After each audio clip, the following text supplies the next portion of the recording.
step into the day with the dawn ringing in my ears. Oh, well, I tune into my TV show. No better way, I gotta get myself into gear. Let's go.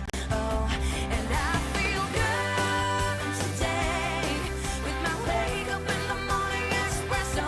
I feel good today. It's my feel good breakfast show. Oh, I wish you could have joined us 10 seconds earlier. We got the inspo, we got the motivation, and we got you for the next 3 hours. Welcome to it. My name is Graham Richards. Oh, we are so happy to have you in our company. Likewise, you guys. Thank you. Good morning. You guys look good, man. Oh, thank you. We look like a fresh Monday. Yes. We feel like a Monday, Look, man. I do hope that you guys had a wonderful weekend. It feels like this week coming is the first real work week back. There's a lot happening, so we're going to lead you into it and make sure that you started off the right notes. We got a lot heading your way. Absolutely. Last week was a dress rehearsal, and now we're back on the real notes, and it's so good to be able to start your week off with you. So much inspiration is coming your way today. We, of course, got to celebrate the matriculants that did so incredibly well, making history in this year. I think we are the highest pass rate that we've ever seen in the country. Yeah, we did well. Absolutely phenomenal. Congratulations to everyone who made it through. Just that as a baseline is fantastic. To those that didn't achieve what you thought you were going to achieve, it's not the end of the road by any stretch of the imagination. There is so much disappointment wrapped into these celebrations as well, so we're aware of that. Share with us. This is a safe place. We're going to connect with you in just a moment. But to all of those who rocked it, well done, man. Well done. Oh, my goodness. Speaking about congratulations, I think that this is the year of yes. It's something that I definitely want to claim, and it's something that I want to ask you about. What are you actually going to be saying yes to in 2025? There's so many moments that I'm just like, you know, you got to open yourself up to new opportunities, open yourself up to even being a new person, a better version of yourself, but it starts with saying yes. Completely. You've got to open up your mind to the possibility and start manifesting, not to use 2024's word in 2025, or at least to overuse it, but you have to do it. If it's not in the head, it's not going to happen. So you can start visualizing, you can start sharing with us, drop us a voice note. You can also offer commiserations to those who have been struggling with maybe a few no's recently and how they can turn those into yeses, but we'd love to hear from you. At Expresso Show is the handle to use across all the social media platforms, and our team are on it. They do respond, and they love a little DM. So show them some love. But right now, we've got a lot to get through after the weekend. Ewan's got the news, and I'll tap into the sport. Thank you so much, team. Let's get your Monday underway. 2 minutes past 6 o'clock. Let's take a look at your major news stories leading us into a brand new week. Starting with your national news this morning, a lion call-up is underway in Glückstadt, southeast of Freya. It's KwaZulu-Natal, following reports of livestock killings and lion sightings on Friday. Izimvelo KZN Wildlife has deployed teams supported by a helicopter alongside a professional hunter to locate the lions believed to be hiding in dense bush. Izimvelo has urged communities in the Glückstadt area to remain vigilant and report any sightings immediately to local traditional leadership or the police. The lion's origin remains unknown. And Minister of Correctional Services, Dr. Pieter Groenewald, has congratulated inmates for achieving a record 96.2% matric pass rate in 2024, surpassing the national average. 13 of the 17 prison schools achieved a 100% pass rate, and 104 learners can now attend university. Groenewald announced the results at the Johannesburg Correctional Centre, where 171 inmates sat for the exams. Bafana Bidi, a 22-year-old inmate on parole, was a top achiever with 6 distinctions. Groenewald emphasized the importance of education in reducing repeat offenders and aiding reintegration into society. Making international news this morning, at least 70 people were killed, 56 injured, and more than 15 shops destroyed in northern Nigeria when a petrol tanker overturned and exploded in Niger. That was now on Saturday, and this tragedy follows a similar blast in Jigawa state last October, which killed 147 people. A witness said residents and officials were digging graves to bury the victims that night in line with Islamic rites. Most of the victims were impoverished locals who rushed to scoop up spilled petrol after the truck overturned. And Donald Trump will be sworn in for a second term as U.S. president today, despite an Arctic blast forcing the inauguration indoors. At 78, Trump defied 2 assassination attempts and a historic criminal conviction to reclaim the presidency. Freezing weather will prevent the traditional outdoor ceremony at the Capitol, and Trump will be sworn in at the Rotunda, a first since Ronald Reagan in 1985. His inaugural parade will be held at a sports arena featuring a star-studded rally with tech moguls Elon Musk, Jeff Bezos and Mark Zuckerberg in attendance. And we'll end up with this story in Kimberley. Greg Nyongane has turned his birthday into a beacon of hope, dedicating January to spreading joy among young learners. Now, this year, he is donating 300 school uniforms to children in need, funded by 40% of his personal bonus. For Nyongane, it's not about celebration, it's about transformation. Now, his message to the learners is clear. Do for others what I've done for you, and together we can change society. At Zingisa Intermediate School, smiles lit up as children proudly received their uniforms, and Principal Belile Mapete praised the initiative, noting how it boosts confidence and unity. Nyongane's heartfelt efforts inspire all to join his mission and make a difference year-round. A beautiful story indeed. That's where we leave your news headlines for now. We'll have another update at 7 o'clock. Right now, Graham is standing by to take a first look at your sports.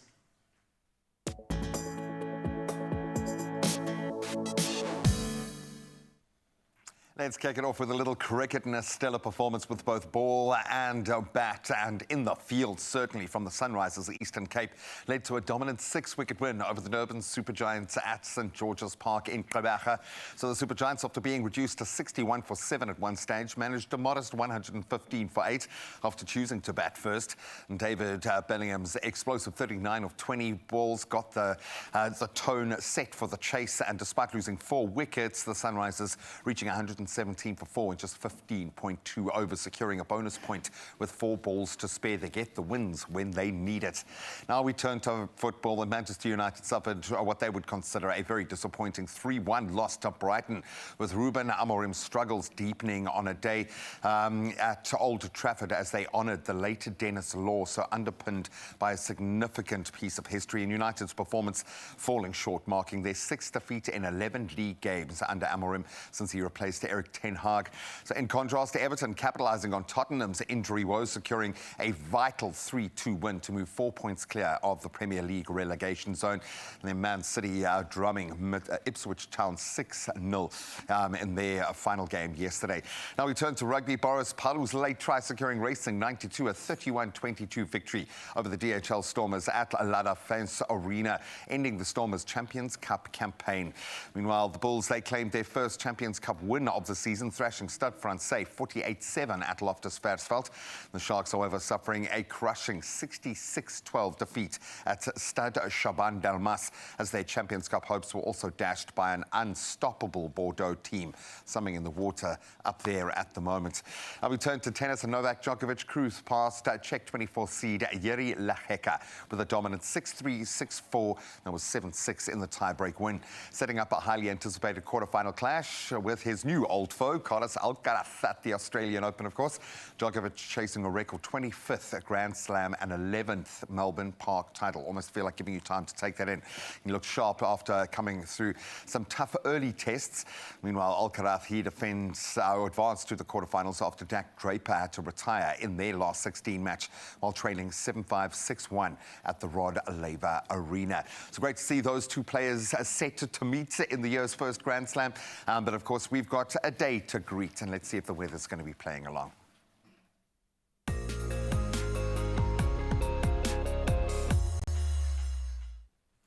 Thank you, G-Man. Let's get into that weather for the first time this morning, where the South African Weather Service has issued several warnings for today. A yellow level 2 warning for severe thunderstorms with localized flooding and damage to settlements is expected over the southwestern parts of KwaZulu-Natal and the extreme northeastern parts of the Eastern Cape. Now, damaging winds causing difficulty in navigation at sea are forecast between Cape Point and Alexander Bay, including the Cape Metropole from this afternoon. Additionally, extremely high fire danger conditions are anticipated over the eastern parts of the Northern Cape, as well as Matsikama and Burgrivier in the Western Cape. Let's get into that sunrise view of this hour, and I'm telling you, going to be green with jealousy just looking at the gorgeous view of Amanzimtoti, aka just Toti. This one sent from Louise, straight from KZN. 28 degrees is what you can expect today, and if you are where Louise is, then you definitely are in for such a beautiful Monday. All I'm saying is that, Louise, my invitation clearly got lost in the mail because I should be where you are right now. But if you want to share your morning views with us, if you think you could compete with that one, 0634088863 is how you get in touch with us, and we'll get into that just after 7 o'clock. If you're not from KZN and maybe not expecting 28 degrees, let's see what you can expect in your world of weather.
Here we go. Sure.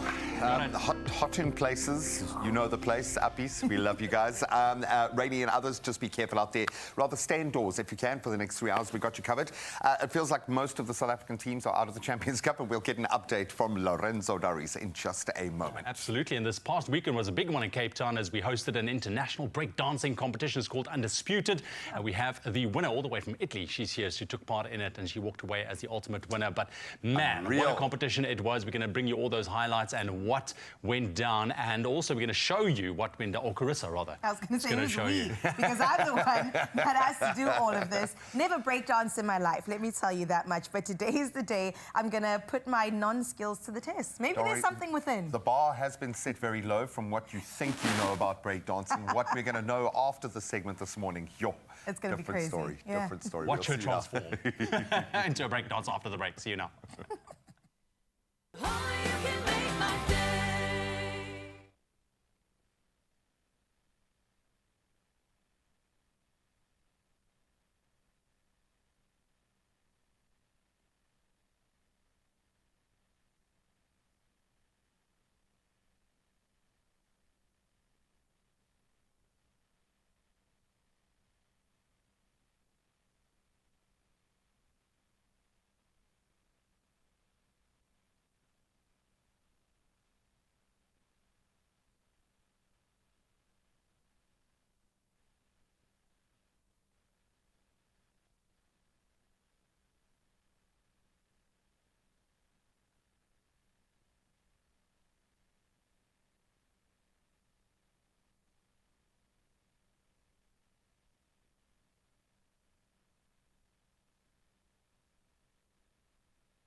It's my feel-good breakfast show.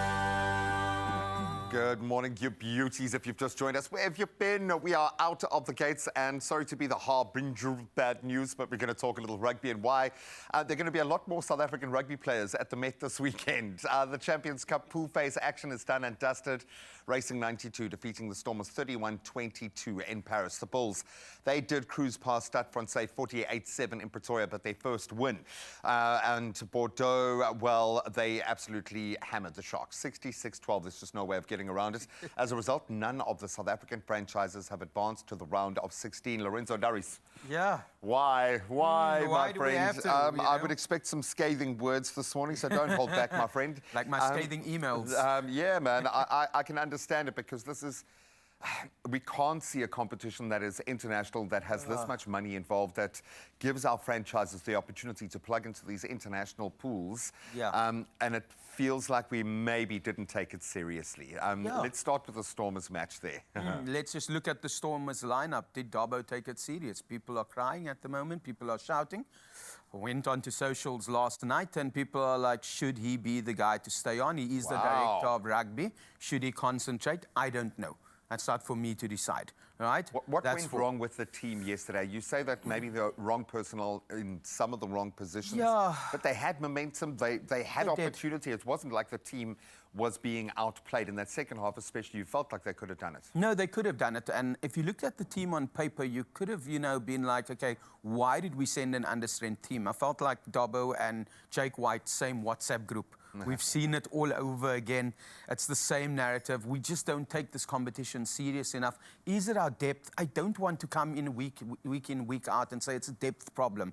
We need to be able to build on it. But if you were to look at our teams compared to the... Now, is it all about getting prepped for Derby season? Is it about getting this team... And clearly, he did find the right kind of momentum this weekend. Where was his headspace at? Firstly, with Kutsia in his 50th. So gave it to him. But I must say, he's left it a little bit too late.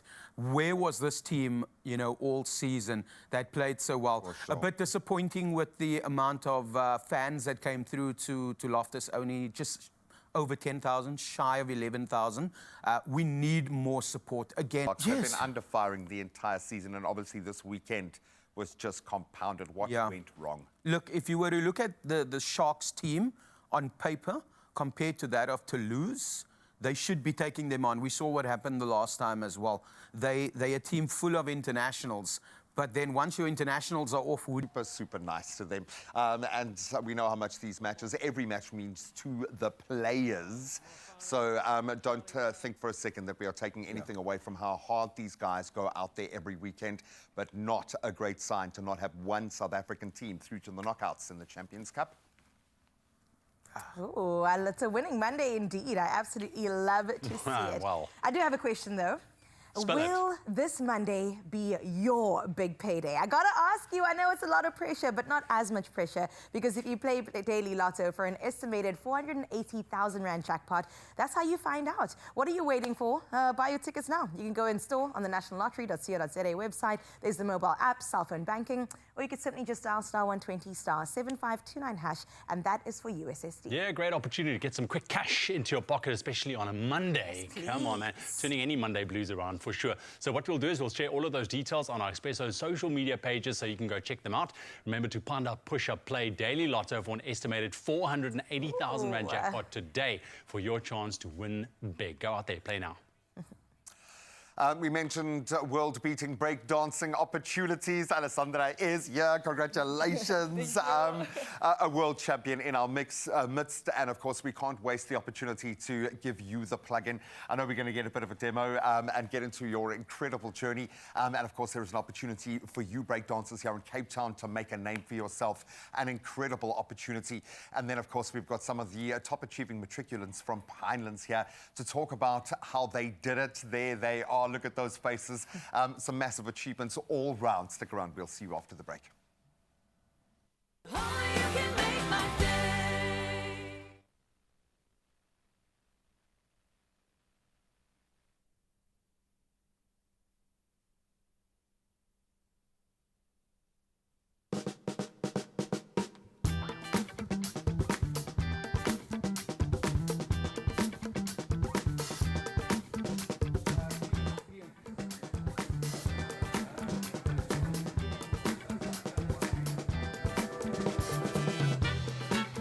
think I'm supposed to change.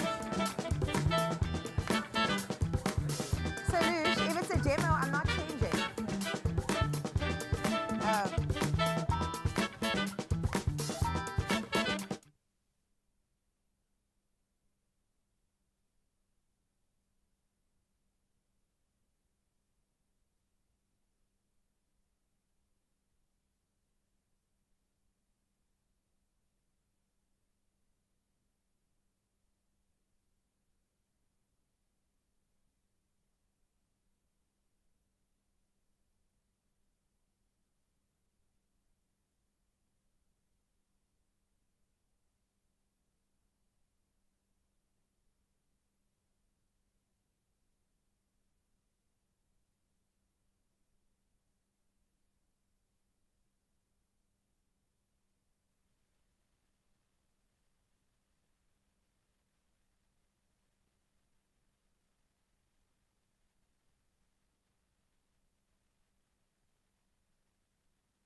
It's my feel-good breakfast show. Welcome back. You're tuned into your Feel Good Breakfast Show Expresso right here on S3. It's a fresh Monday morning, and this past Saturday, the V&A Waterfront became the center of the global breaking scene as it hosted the prestigious Undisputed Masters Championship. Now, this was the first time this international event made it to African soil, promoting a fusion of talent and athletic creativity. And this morning, we are joined by our B-girl, Alessandrina, also known as Alessandra, from Italy, Cape Town, as undisputed breakdancing champion. Fresh from her inspiring victory, and she's here to share her journey, the competition challenges, and her incredible triumph as well. Alessandra, welcome to your Feel Good Breakfast Show. Thank you. Awesome to have you, and congratulations. First time on African soil, you stepped away as the winner. Talk us through the event, because it took place at the V&A Waterfront. It was a fantastic venue as well, and you say the energy was off the hook. Yeah, I think it was the perfect position, the perfect place for this competition, because I could feel the audience, you know, like super near, super close to me, and the energy was so high. They got crazy, and me too with them, you know. What does it mean? What impact does it have to have such a responsive crowd around you? For me, it's so important because, like, for me, breaking is a kind of communication. It's like also freedom of express. So I need to express myself, and always my goal is to touch the heart of everybody. So if I communicate good with the audience, it's perfect. I felt a lot of energy. Yeah, was the best part. Well, I'm glad you had a good time, and it's, I believe, your first time in Cape Town as well, and it looks like you're enjoying it so far. But I got to ask you, I mean, obviously you didn't just start breaking. I mean, you've been doing it for, I presume, many years. How do you prepare for an event like this? I know that it's an ongoing process, but here is an event on a world stage. I mean, here it's creativity, it's skill, it is physicality as well. Every single muscle in your body is working while you're on stage. I mean, how do you look at a preparation for something like this? Yeah, the preparation is super hard and long, you know. I started when I was 6, now I'm 25, so I grew up breaking. So, it's difficult because breaking have a lot of things to work on. So yeah, it's about body, so I need to work out. It's about mentality, mindset. It's about the soul. So you need to balance to express yourself to the fullest. So usually in the morning, for example, I do work out something for my body, for the strength, for the stamina, etc. And in the afternoon, I usually practice specifically like breaking, like different kind of training, technique, musicality, and everything is inside breaking. Yeah, and making sure your routine is fresh every time you go on stage as well, I'm sure.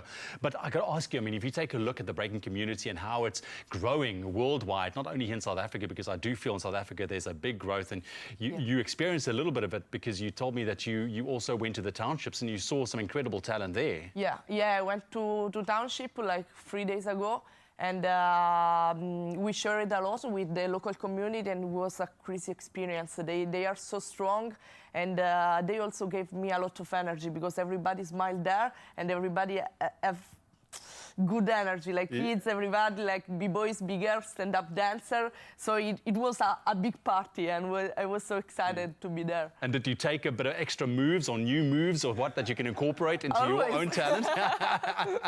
No, look, I know that we've got also some incredible talent out here. But in terms of breaking as a sport, how is it growing? How have you experienced it in your journey as a break dancer, taking a look at all the massive competitions that's popping up here and there and onto international stages like Undisputed as well? Where are we with the breakdancing community worldwide and globally? Yeah, I think, breaking is a sport, it's also a art. For sure, it's part of our culture, it's pop culture. So, yeah, the community is it's so beautiful. Like, for example, when I do a big competition, I went against a lot of strong biggers like Gilu, Furia, and Courtney from South Africa. A lot of biggers, and we battled like fighting so hard. But then when everything ends, we are super friends. So now we are together to get a little holiday, to spend more time together. So. But that's nice to hear, because I mean, it looks like it's a very competitive kind of sport as well. Yeah, when we are there. Yes, always. But then when we finish, we hug, and from that moment, it's like easy, friendly. There's a lot of support between the dancers. Yeah. Like there's a lot of like you can do this or what. I mean, I want to kind of get a sense of what it's like backstage before you go on. I mean, is there a lot of chatting? Is there a lot of dancing? Is there a lot of checking out each other? I think it's for sure like talking each other, stay together. But I think everyone have a routine. You know their routine. So mine is like also before I need to take energy, and I need to joke a lot with everybody. So that's my kind of routine. I need not to focus on the competition, but to everything else. Exactly. And just the last one quickly. I mean, you are here now. I'm glad to hear that you are staying a couple of days in Cape Town and exploring. What's the plan? What are you going to get up to as the champion? As a champion, I will do a safari. I will go around to see penguins, to Camps Bay, to everywhere. I don't know. I would like also to share more with the local community because it's important for them and also for me. Breaking is sharing, so I'm happy when I can travel and meet new people and new friends. Yeah, new experience as well. But just do me a big favor and just take a little part of Cape Town with you back to Italy as well, and go tell everyone there about the amazing time that you had, because it really does look like you had an amazing time. Congratulations. But you're not going anywhere, because you are going to just show Carissa a move or two. You can make your way over there very quickly. Thank you very much, Alessandra. Thank you. There we go. She's waiting for you over there. So there we have it. Undisputed. It took place in Cape Town. There we go. That is Chad, by the way, that you just saw. With the earpiece, he's managing everything here, sound and so forth. But anyways, he's not always on camera. But it was amazing. So stick around, because she's going to show Carissa just a couple of moves of what it takes to be a top break dancer. That's right. I think Chad just wanted to get involved in the action, and I completely understand it, because we are joined by none other, as you saw, than Cape Town's undisputed B-Girl winner, Alexandrina. It's so good to have her, fresh off her thrilling 3-round final victory. Now, she dazzled audiences with her technical brilliance, and right now she's going to be taking us through a unique breaking style and also, I would say, champion-worthy moves. So welcome, Alexandrina. Thank you for being here. All right. I know you said you started at 6 and now you're 25. That's a good couple years of breakdancing. So do we start with the beginner steps, or what are you going to be showing us today? Yeah, I will show. You want to dance with me? I'll try a move or two. So you can start too. Yeah. No, I think I will do, I don't know, something freestyle for you. I would love that. Like from the basic to something more difficult, let's say. Yeah, that sounds good. I wanted to ask you, though, when it comes to breakdancing, is it about, because I heard you mention soul, is it about also dancing from the soul when you're freestyling? Where does that come from? Yeah, exactly. It's about technique, but for me, the soul is always more important because it's dancing, it's art. I need to communicate, so you can communicate only with skill, you know? The soul is the most important part for me. Oh, I love it. Well, we want to see it all on display here. From her heart to yours, Expresso fam. You can hand me the mic and then you can go ahead and show us how you move. Let's go.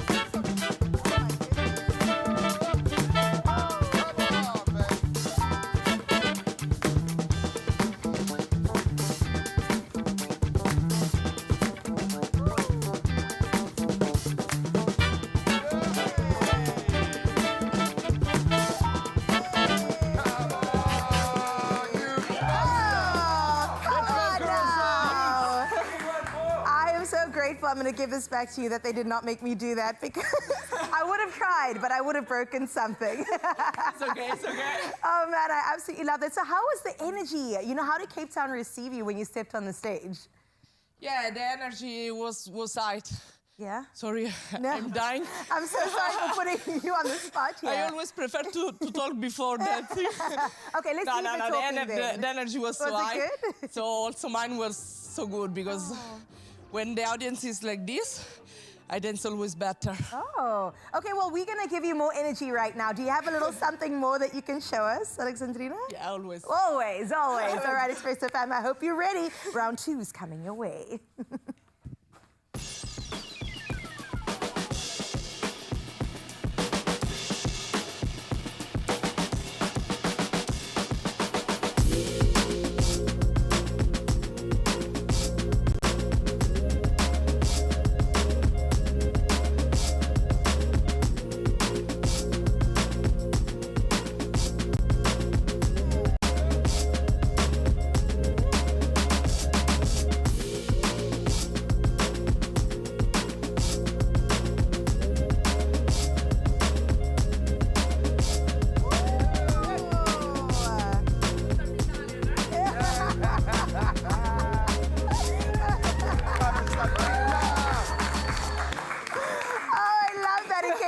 She said, it's because I'm Italian, no? You know, in South Africa, we also have this in our culture. Yeah. So when somebody does that to you, don't look at it, because it means socies, and they're trying to get you. You know what I'm saying? I got you. I got you there.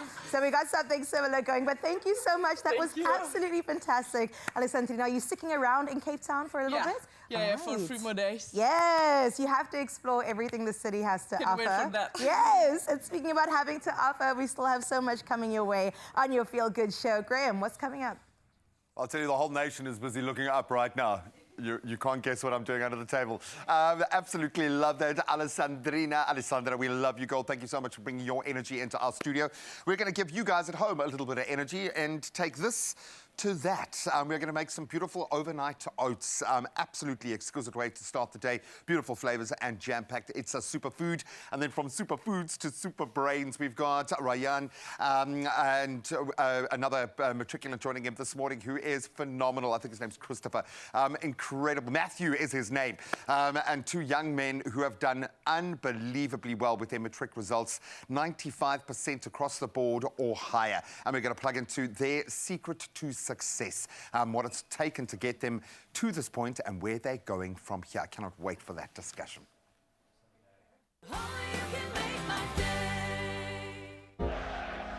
A whole season ahead, a myriad of possibilities. ABSA, official banking partner of the Premier League.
It's my feel-good breakfast show.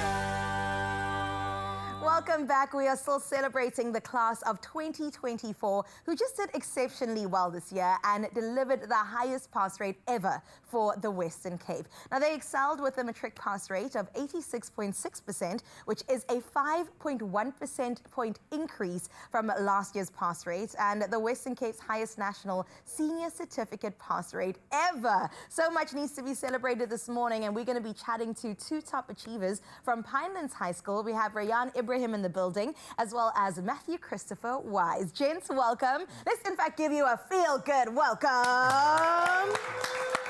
Because you are just so deserving. Your hard work, your dedication has gotten you to a point of so much success. Congratulations. I mean, how are you feeling right now? Thank you so much. Yeah, feeling quite overwhelmed, quite in shock about it all. But yeah, just so grateful to be here. Of course. And I mean, you got to this couch because of your achievements. Can we talk about that for a moment? Because I can't even imagine these numbers. I mean, you achieved 95% for all 9 subjects. Can we go through the subjects that you guys took? Okay. What did you do? So I did English, Afrikaans, maths, accounting, physics, computer applications, technology, life orientation, and then 2 extra math subjects. Of course you did. And I heard you got 100 for physics? Yes, I did. 100%? How is this even possible? How about you? Which subjects did you do, Matthew?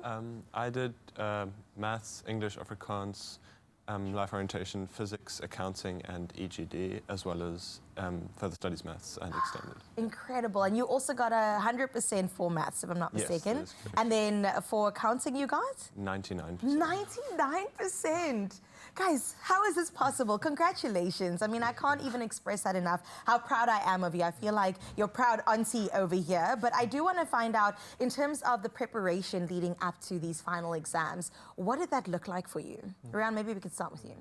Well, I think preparation starts early on in the year. It's just about working consistently throughout the year and just being honest with yourself when you're not doing well, when you're not understanding something, you know, ask a question and just, being willing to put in hours of hard work. And those hours, what did that look like for you? Was it clocking in your hours at school and then going home, putting in more hours into the evening?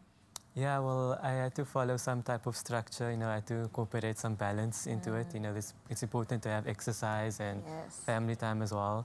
But yeah, for me, I would work maybe 2 or 3 hours after school as well, just doing past papers or just watching videos or something like that. I love that. Past papers are very important to help you and also train your brain. And how about you, Matthew? What did your schedule look like? Yeah, for me, I think obviously I'd work in the afternoons, but I think the most important thing for me was also not working late into the night because sleep for me was the most important thing. It's important, yeah. So yeah, that was, I think, what prioritized. Like, I don't think I ever worked past like 9 o'clock because I always made sure I got that sleep after that. Right. I wish I could get more sleep, let me tell you that much, because 8 hours is where we function at our optimal. I also heard girls need more sleep, so I could clock in 10 hours if I could, right? But let's get into something really exciting that you got to experience, Rayan. I know that our basic minister, Siviwe Gwarube, invited you to something exciting. Can you tell us more about that? Yes, so we were both invited to the Top Achievers Breakfast hosted by the Minister of Basic Education. Yeah, that was just such an exciting experience to meet the minister and just to be there. Yeah, it's just amazing. I mean, 2 of 39 learners is incredible. Across the country, guys, do you understand the significance of this moment? It's absolutely amazing. Yeah, how do you feel, Matthew? Yeah, I was, when I heard that I was going up, I was quite shocked. Because I didn't expect that I would be going to any sort of awards evenings or whatever. So, but yeah, it was an amazing experience. And yeah, it was all quite a blur, to be honest. Yeah, I can imagine. I was going to say one you'll never forget, but if you're being honest, it's probably all been a blurry time because it has been so exciting. So looking into the future, I mean, are we studying this year? Are we taking a gap year? What's the plan? So I plan on studying at UCT. I plan on studying data science. Wow. Yeah, it just combines my love for maths with computer science and business knowledge. So I'm so excited about entering this field. Oh my goodness, how about you? Surprisingly, exactly the same as him. Yeah, so I think he's studying Bachelor of Business Science and I'm doing BSc, but otherwise, same thing, yeah. That's incredible, guys. Can I just say welcome to adulthood. It's going to be a wild ride for you. I'm very excited. I feel like you're already on the, you got the upper hand. So very excited for you to enjoy this journey. I do have to ask you, though, matriculants 2025, they're all preparing from January till the end of the year. What advice would you give to them? So I'd say just work consistently throughout the year, as I mentioned earlier, and incorporate balance into your life. You'll function at your best if you are incorporating family time and time with your friends and exercise. And yeah, just don't forget that everyone around you is rooting for you to succeed. Oh, I love that. Yeah. How about you, Matthew? Yeah, Rand's advice is very good. Just maybe find something in your life, or find something to motivate you throughout the year, because it's very long and your motivation can dwindle a bit as you write more and more exams. But yeah, find something so that whenever you're feeling unmotivated, you can look towards that, I think. Sure. I love that. Find motivation, strike that balance, and you will achieve like you guys. Congratulations once again, James. This is so exciting. And we're really so honored to have you on our couch today. So thank you for making time to be here. Bright and early, but I'm sure you're used to the early mornings as well. What's really exciting is that Carl is also an alumni of Pinelands. So there's something in the water at Pinelands High School. Our top students joining us here in studio today. For now, though, top of the morning to you. Let's find out what's for breakfast. Oh, gifted. I love that, but also worked incredibly hard to get to this point. So congratulations to both young men. We're going to keep introducing you to incredible learners. In fact, we've got a young Jaden homeschooled who achieved an incredible 5 distinctions and was the best achiever, I think, in maths in the country. Yeah. Some lessons to be learnt, but right now we are all learning lessons because we are going to be teaching ourselves how to make just a better breakfast, and we're going to try our hand at an easy and delicious, simple overnight oats recipe. It's got 5 minutes to put together, which is perfect, and then you just leave it overnight. You can prep a wholesome, creamy breakfast that's ready to grab and enjoy the next morning with endless topping options. We're going to show you a couple of creative ideas. Healthy, no fuss, a great way to start your day. Yeah, man, especially, I think, especially in our line of work as well, because if you wake up that early and you know you've got a day ahead, it's easy to prep it quickly the night before, leave it in, and then just grab it on the go on the way out. It doesn't mean that you have to eat it, at 4:30 in the morning on the bike on the way. Exactly. Yeah, but you can keep it. Is that why I keep getting yogurt flying at me in the evening? But you've got to admit, a couple of superfoods going into this. Yeah, which is good because you get a little bit of protein in there from the oats, also some roughage as well, some fiber, which we desperately need 100%. In our diets as well. So we're going to start with our oats. Some rolled oats is obviously the best option.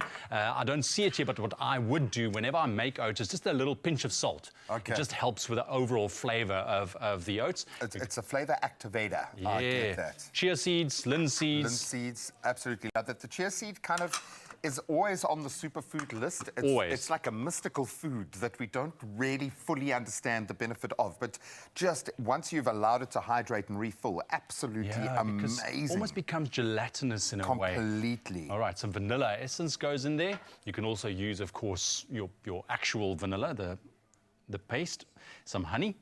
Oats and honey, great. Oats and honey. Maple syrup's got a great flavour profile, and I see it's becoming a little bit more accessible in South Africa. It used to be so expensive to get the govona, the real kind of maple syrup, but a great flavour profile. All right, some plain yogurt goes in there. And don't be shy of the cream. This is a great source of protein, a great source of calcium. Obviously, the milk going in there to aid with the rehydrating of the oats. And of course, you can use any kind of milk that you want. You can have a plant-based milk as well, which is very, very easy. So now we're just going to mix it up. It looks kind of a little bit runny now, but remember the oats is going to expand, the chia seeds are going to expand. And then what you do, once you mix it through nicely, you're just going to cover it, and then you're going to pop it in the fridge and just let it stand overnight, hence the name. Overnight oats. You can see we both got our matrix, eh? You can see that's where we kind of topped out. And of course, if you take it out in the morning and you see maybe the consistency isn't too right, maybe it's too stiff, or you can add a little bit more liquid. and then this is what you'll be left with. And it looks absolutely beautiful, and it's got a great mixture of textures inside the mouthfeel. We know it's very important for a breakfast, but what I love about this, it really will fill you up. And then how you want to dress it up, whether it's just literally in a bucky on the go and then you can eat it on the fly, great. Or you can have a little bit of fun with it. You can turn it into an event. There are some great specials on fruit at the moment because everyone is obviously selling a lot of fruit, but not all of it leaves the shelves. So do a bit of research, find out that store that has those great specials at what time of the day. You can pick up some great, I'll leave you could have really, a little bit for the top. Are you filling? I just wanted to say you could fill it a little bit more. I'm layering up, man. I'm layering up. Nice. What you can do as well, just as an extra ingredient, some cinnamon or nutmeg. Ooh, I think it's going to work beautiful with this, just to add that little bit of depth of flavour. That was quite camp. Ooh, I love that. I love it, man. I love that, baby. You really do come with the most, and then you can just decorate, I suppose. I think we're combining both of those two there. Together. But go with what you've got. As we always say, what's in your pantry is right for you. You know your own flavour profiles. So do yourself a flavour and a flavour.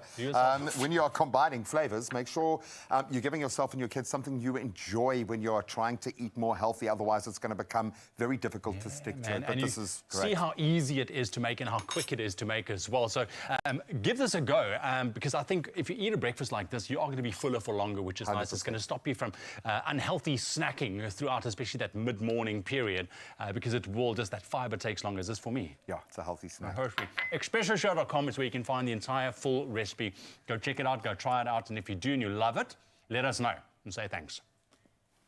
Oh, that looks delicious and definitely the kind of breakfast you want to eat when trying to achieve at the highest level. Now, of course, a little bit earlier you saw I had a chat with the guys from Pinelands High, and moving from the traditional schooling system to homeschooling, we have yet another top achiever, Jaden, who's going to be joining us to have her conversation about how she managed to achieve 5 distinctions this year. And I wanted to tell her story because it is a story of DIY, do-it-yourself, girl, and we absolutely love to see it. Not only that, ABSA also celebrated the top achievers for matric of last year. So we're going to get into exactly how they did that straight after this very short break. Stand a chance to be one of 10 lucky winners, each winning a share of 200,000 Rand and cash prizes from Tuffy's South Africa. Simply buy a pair of Tuffy's school shoes between now and 14 February. Then WhatsApp your proof of purchase to 087-250-0811 or buy directly on tuffys.co.za and fill in the form to enter. Competition closes 14 February. T's and C's apply. Tuffy's, for every kind of tough.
It's my feel-good breakfast show.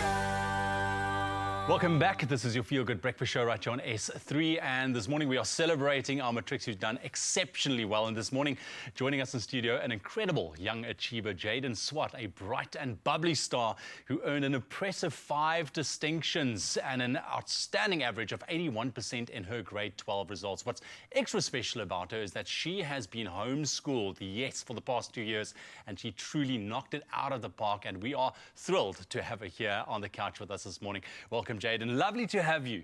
Yeah, and congratulations. Thank you. 5 distinctions. Yeah. I mean, when you approach this, your end of matric, I mean, is it a goal that you set for yourself and say, I want this many distinctions? Yeah, actually, how does it work? Actually, I did. I was like, I want to have like at least 4 distinctions, and then I surprised myself with 5.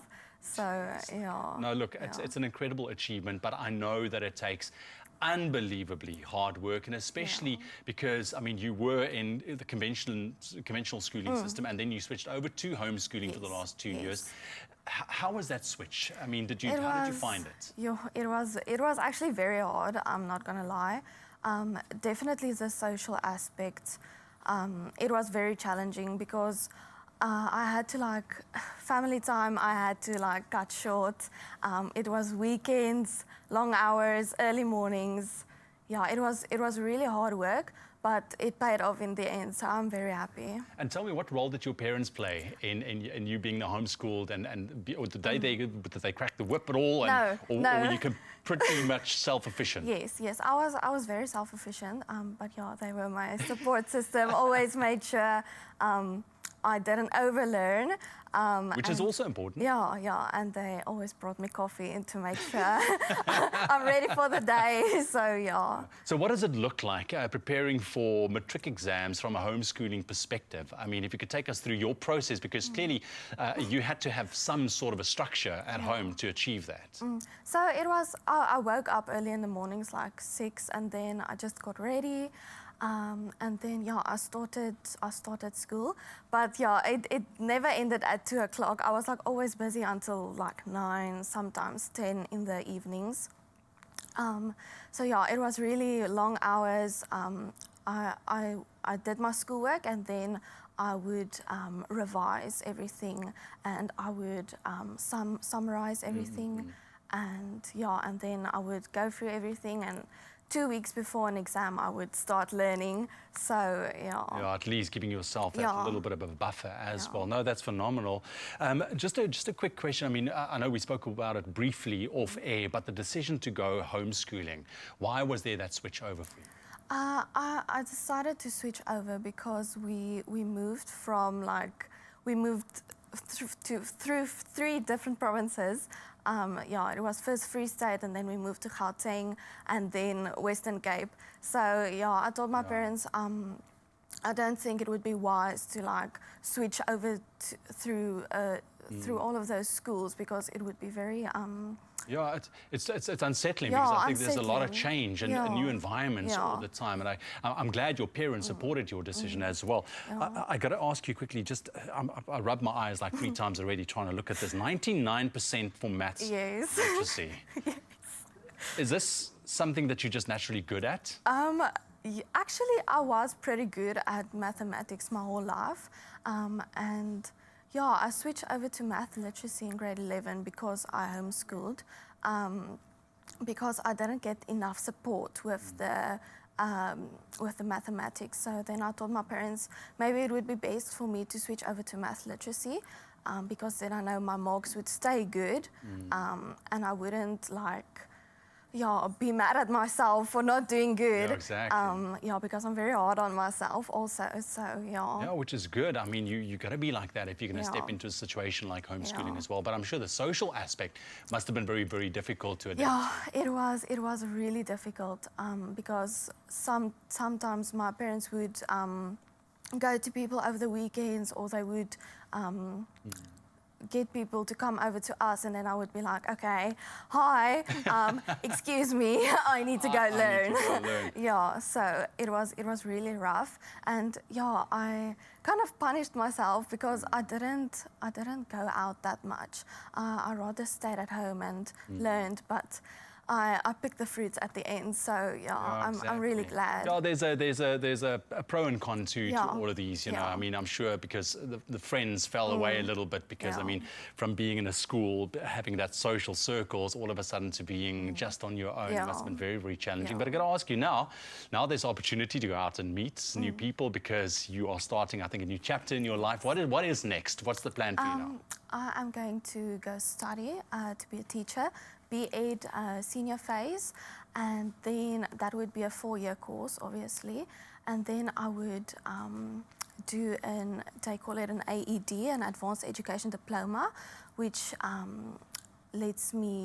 would let me teach at a primary school as well. So then I have the option to teach at a primary school and at a high school, and then I would love to do maybe my master's or even doctoral degree in education. Sure. Yeah, to move up. Seems like you have your ducks in a row. Yes. That's for sure, great. And listen, thank you very much for joining us. I know that it's probably not that early for you, given what you've just told us. You woke up okay, a little bit earlier. But congratulations once again, and well done. And we really do wish you all of the best. I think you are going to be making a phenomenal teacher one day, just meeting you in a couple of minutes for now. So all the best. Thank you. I appreciate it.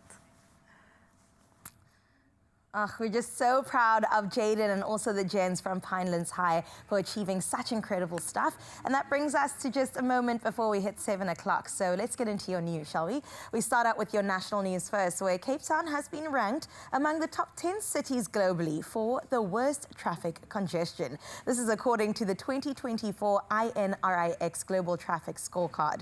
Now, the mother city joins, among others, New York, Chicago, Mexico City, Paris, London, and Los Angeles in the top 10. The study, which analyzed transportation data from 946 urban areas, revealed that Cape Town's commuters lost 94 hours to gridlock in 2024, equivalent to 2 work weeks. Now, this is significantly more than any other South African city. Johannesburg, Pretoria, and Durban followed with 55, 45, and 35 hours lost, respectively. Sticking to your national news, the lion call-up is underway in Gluckstadt, southeast of Vryheid, KwaZulu-Natal, following reports of livestock killings and lion sightings on Friday. Zimvelo KZN Wildlife has deployed teams supported by a helicopter alongside a professional hunter to locate the lions, believed to be hiding in dense bush. The call-up method is being used to attract and capture animals. Zimvelo has urged communities in the Gluckstadt area to remain vigilant and report any sightings immediately to local traditional leadership or the police. Let's take a look further afield at your international news making headlines, where Hamas has handed over the first 3 hostages to the Red Cross under a ceasefire deal that halted fighting in Gaza. Live television showed 3 female hostages exiting a vehicle surrounded by armed Hamas men before getting into Red Cross vehicles. An Israeli official confirmed the women were in good health. In exchange, 69 women and 21 teenage boys were set to be freed from Israeli detention. The truce allows for aid to Gaza and the release of 33 hostages. Meanwhile, at least 70 people were killed, 56 injured, and more than 15 shops destroyed in northern Nigeria when a petrol tanker truck overturned and exploded in Niger State on Saturday. This tragedy follows a similar blast in Jigawa last October, which killed 147 people. A witness said residents and officials were digging graves to bury the victims that night in line with Islamic rites. Most of the victims were impoverished locals who rushed to scoop up the spilled petrol after the truck overturned. And finally, Italy's museums have gone barking mad in the best way, offering free dog sitting to welcome more visitors. Thanks to a dog services company, dog owners can now leave their furry friends with trained minors outside museums in 15 tourist hotspots. Pooches are pampered with walks, food, and water while their humans soak up culture. The initiative, running 1 day a month until April 2026, includes famed spots like Florence's Uffizi Galleries and Venice's Peggy Guggenheim collection. With 8.8 million dogs in Italy, more than a third of Italian families have pets. The scheme ensures tails wag while minds wander, proving that museums can be fun for the whole family. Paws definitely included. And that is where we leave your 7 o'clock news. Let's see what's happening in your world of sports with Graham.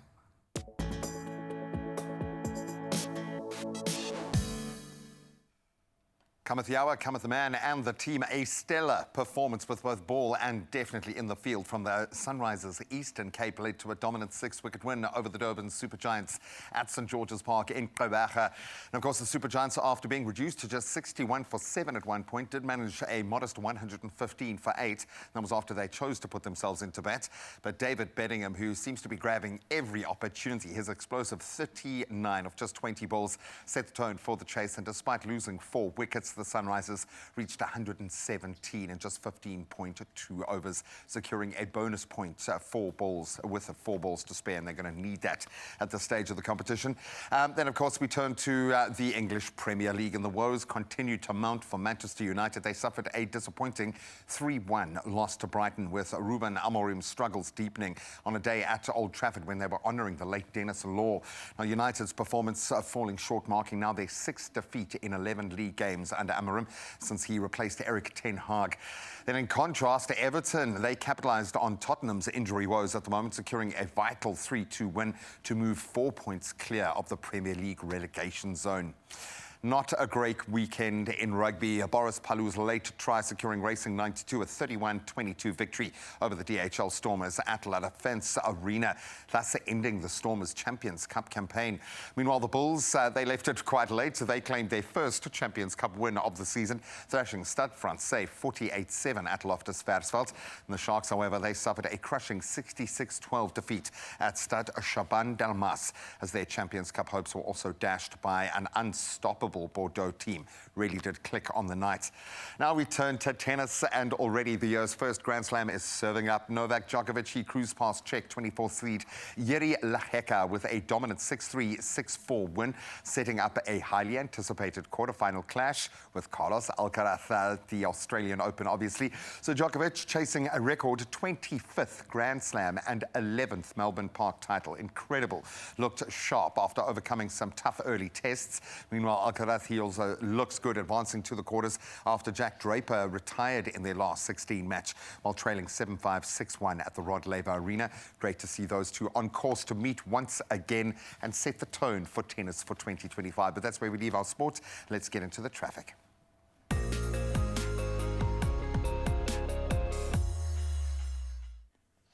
Thank you so much, Graham. Just 2 incidents for your attention this morning. Over in Boksburg in Gauteng, there has been an accident, and that's on the N12 westbound before Atlas Road. The left lane is affected, resulting in heavy delays. Please approach the area there with caution when passing through. And then in Milnerton, here in Cape Town, there's congestion along the N7 southbound at the N1 inbound ramp. Delays are expected there in the area, so please allow for some added travel time this morning. And please also adhere to all of the rules of the road in general. That's what we have for you in traffic. We'll update you in an hour's time. Right now, let's take another look at your weather.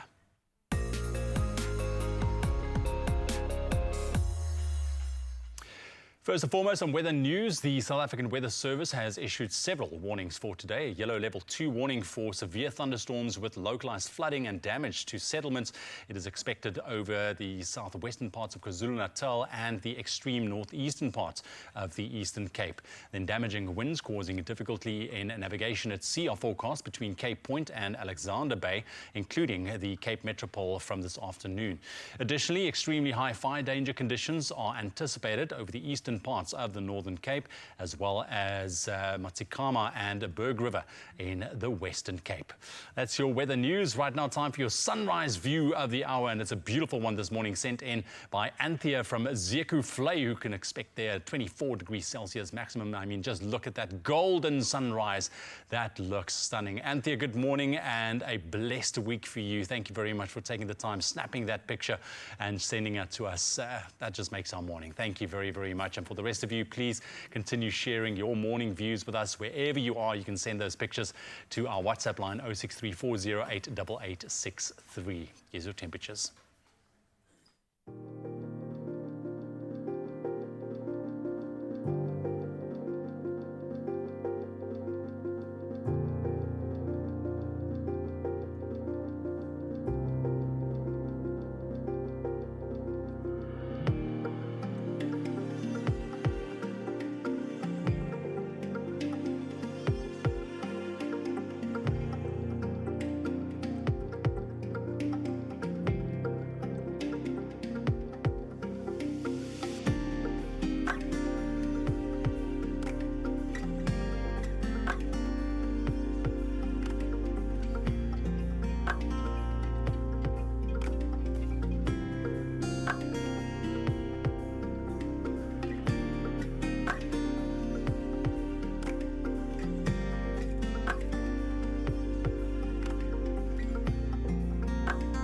this year's matrics, and they've been, well, this has been the best matric results haul, I think, on date. So congratulations to all of you who put in the hard yards. We will celebrate with you in just a moment. We'll celebrate excellence. Yes. That's what you are. We'll live vicariously through you as well, yes. Because it's been a while, but we won't say how many years. Speaking about excellence, we have a young rapper in the building. E-Group joins us, and I can't wait to find out what she has up her swaggy sleeves. We're going to get into quick fire questions and then also just her journey in music. Can I just say, Majorzi says hi. So, Majorzi, okay, I know you're watching because you watch us every day. We love you guys. Yes, she's going to perform just for you in just a moment. We're going to catch up, and we'll see you all after the break.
It's my feel-good breakfast show.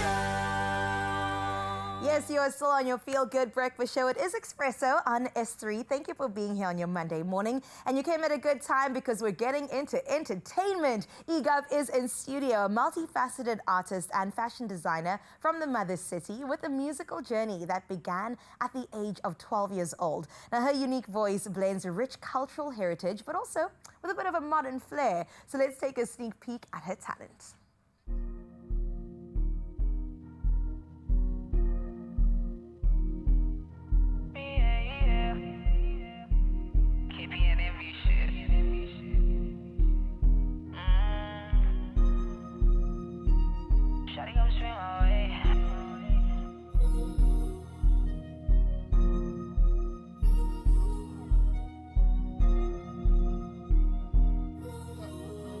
Shawty swim away, shawty come and swim my way. Sipping lemonade with you, baby, I would all day. Now you wanna stress me, but you wouldn't dare. Let the money stress me, I don't mind always. Shawty swim my way, shawty look good to me. Shawty come swim my way, shawty look good to me. Shawty come swim my way, shawty come swim my way. Shawty come swim my way, shawty look good to me. I love that. I wish you were here when it was off camera because Graham was like, can you imagine a little city golf with just the vibration going off with the sound system in the back? Yeah. It's definitely that kind of vibe. Okay, we got to get into your musical journey. You're from Cape Town, and Cape Town, when it comes to hip-hop, I mean, the cultural heritage that we have is insane. They actually say it's on record that back in the 90s, Prophets of the City with Reddy D at the helm of it, that was the first hip-hop album in South Africa. So the heritage is strong here in the mother city. Crazy. Can you tell me a bit more about how the heritage of hip-hop here has influenced you and your sound? I mean, there's a lot of artists in my generation that are from Cape Town, and many of them have played a huge role in me being versatile. Because I remember when I started this thing, you know, I used to look up to Drake, all those guys from the US, and I never actually also use my language to rap, you know. And Xhosa culture, Xhosa rap in Cape Town has actually like played a huge role in me being versatile, you know? Because like I still do it today. I feel like it's relevant because that's what people need, originality, you know what I mean? They're looking for that. Yeah, they're looking for that, you know? So, yeah, man, it's basically really, really dope. I love it. I love to see it because I think about like the D Koalas, the K Keys, the Bravo Laroos of the world, and their climb to success has also been incredible without even shaking on their Xhosa background. So that's really beautiful to see. And I'm glad you're joining the leagues. It's like the Avengers, you know? In there. They know I love it, man. Well, your music also is not the whole thing that you put out in the world. You also are a fashion designer, and you've got a fashion label. Are you wearing your stuff today? Yes, of course. Okay, tell me more. Tell me more. So my fashion clothing you can stand line. and show us. Don't be shy. Cool. As you guys can see, there's two pieces. My brand is called Guapanizwe. So Guapanizwe, we basically focus on upcycling. So I take old garments and put them on new clothes, which makes it new, you know? So I go by this when I describe my brand, that you can always start afresh, you know? Oh, I like that. Because the clothes, it can be old, but you can put on something new. That's and look at you. Exactly, you know what I mean? So I actually started it in 2023. These are actually my first pants that I designed. Oh, incredible. And I just did them out of boredom. I was like, you know what? Here's a pattern. Let me actually try it out. And boom, I'm still wearing it today. You know what I mean? So I'm actually glad that I'm a creative that's always creating, you know, because I literally find out I feel like it's weird stuff about myself, but you know, it's the creativity that really matters. Exactly, and we appreciate it from the outside because we're like, give us more. The limit does not exist. But being a creative, we know that burnout is so real once you constantly just putting stuff out there. So how do you strike balance with all of your creative pursuits? I mean, it's tough. I'm not gonna lie, especially when things aren't really going your way and how you want them to go.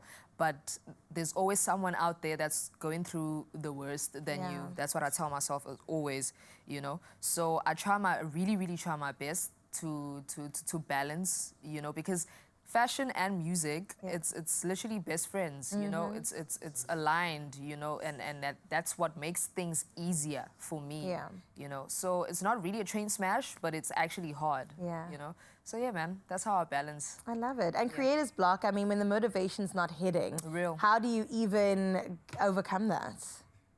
I listen to music. Yes. Yeah, music is my everything. I underestimate the power of music, you know. Even when I design my clothes, because I don't have a sewing machine, right? So I just do them by hand. Oh, this is by hand? Yeah, I'm telling you, like, it's from the ground. That's when we start, you know. Whenever I sew, it's actually a coping mechanism for me, you know, and that's where I find peace, and that's where I find creativity, that's where I find myself in me doing this thing, you know. So everything that's creative that I do puts me at ease. Yeah. Can I ask you, I don't know how far matric was for you. Do you remember what you wanted to become, and do you think that like 18-year-old you would be proud? Yeah.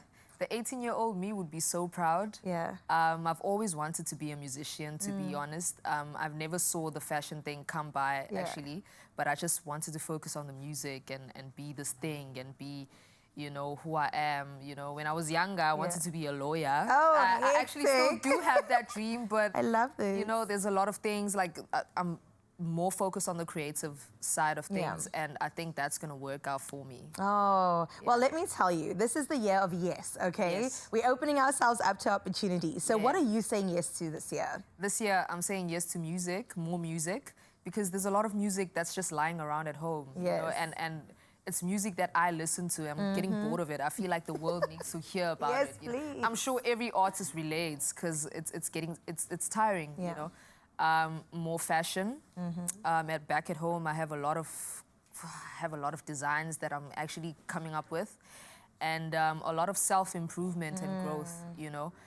There's actually a lot, you know. That's beautiful, and we can't wait to see it as well. We are here rooting for you, and we want to see you perform today. So what can we look forward to?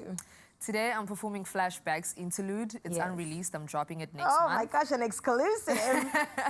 Next month, Flashback Interlude, 25th Girls.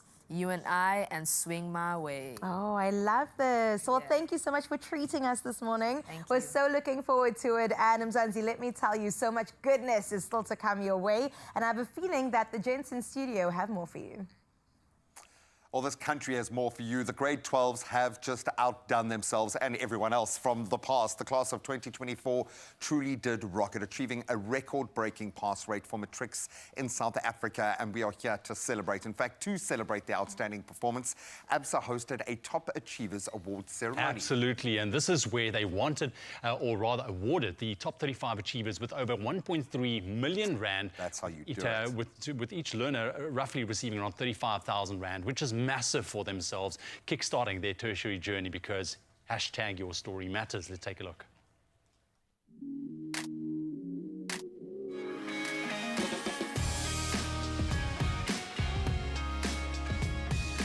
As ABSA, our first goal is that we want to be a force for good in everything that we do. Central to that is youth and women. So this is an opportunity for us to engage young people that are transitioning from high school to university or to higher learning institutions. We take that as a responsibility and as well as a duty as a bank to make a difference. We want them to know that ABSA recognizes their effort. And in partnership with the Department of Basic Education, we are honored to be part of this iconic day. There's no iconic day in January in South Africa like the matric results. So we're really proud to be part and parcel of this. We've got an amazing program called the ABSA Fellowship. The ABSA Fellowship is an all-encompassing bursary program for university students. In addition, we've got our Ready to Work program. Our Ready to Work program is really a youth intervention platform where young people can go in at any given time to empower themselves with skills. So we really immerse ourselves in higher education and providing young people with the opportunity to really define their own path.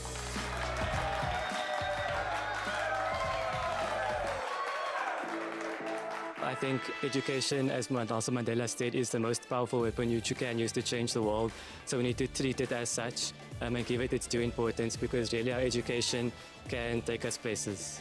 For my examinations, I had to study all the previous question papers starting from 2005. And after doing that, you go back to your classworks and you see where you got mistakes, where you got wrongs, and you write again everything that you got wrong. And the day before the final exam, you should redo all the question papers and all the activities in the textbook, you should do all of them. Studying on a daily basis helped, ensuring that you have enough sleep, you always have a fresh mind to study, and avoiding procrastination is the key to being a top learner. Well, it all starts with a good goal, so I always set clear and attainable goals for myself, and I try to map down the type of percentage that I'd like to get, and I work through multiple past papers to prepare myself well for a test or an exam. And I just make sure to use as many resources, diverse resources as possible, and ask my teachers when I need help.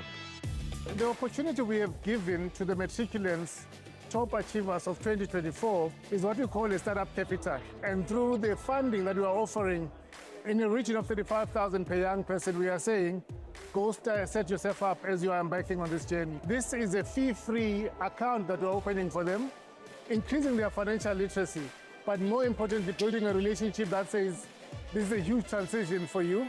You are about to be on your own, you are about to travel a journey, but financial literacy is very important for you.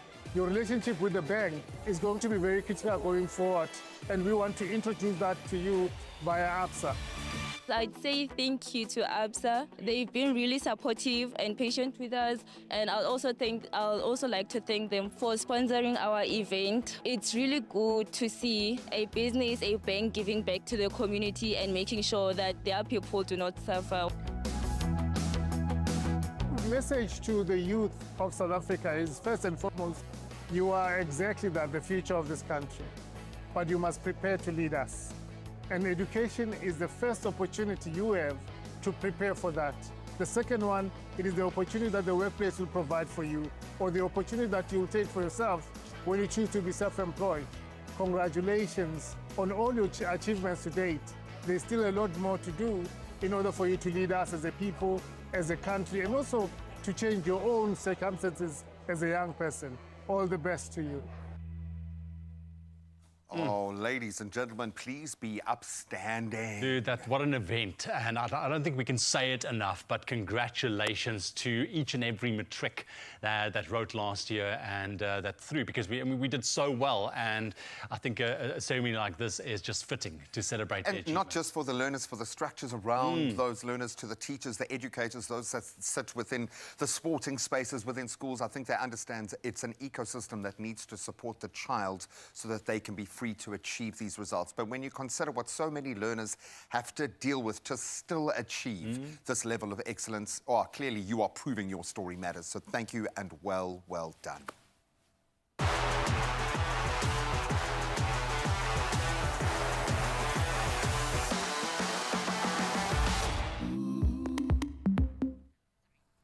All I'm saying is that I'm feeling like a winner today, just being surrounded by so much goodness. They say birds of a feather at the end of the day. And one person that I'm so glad we're having in our circle coming up in just a little bit is Tess Janich. We're going to get into her book that will be your Monday motivation for sure, all about the yes life and moving bravely forward into the year 2025. I can't wait to delve into the mind that has brought this book to life.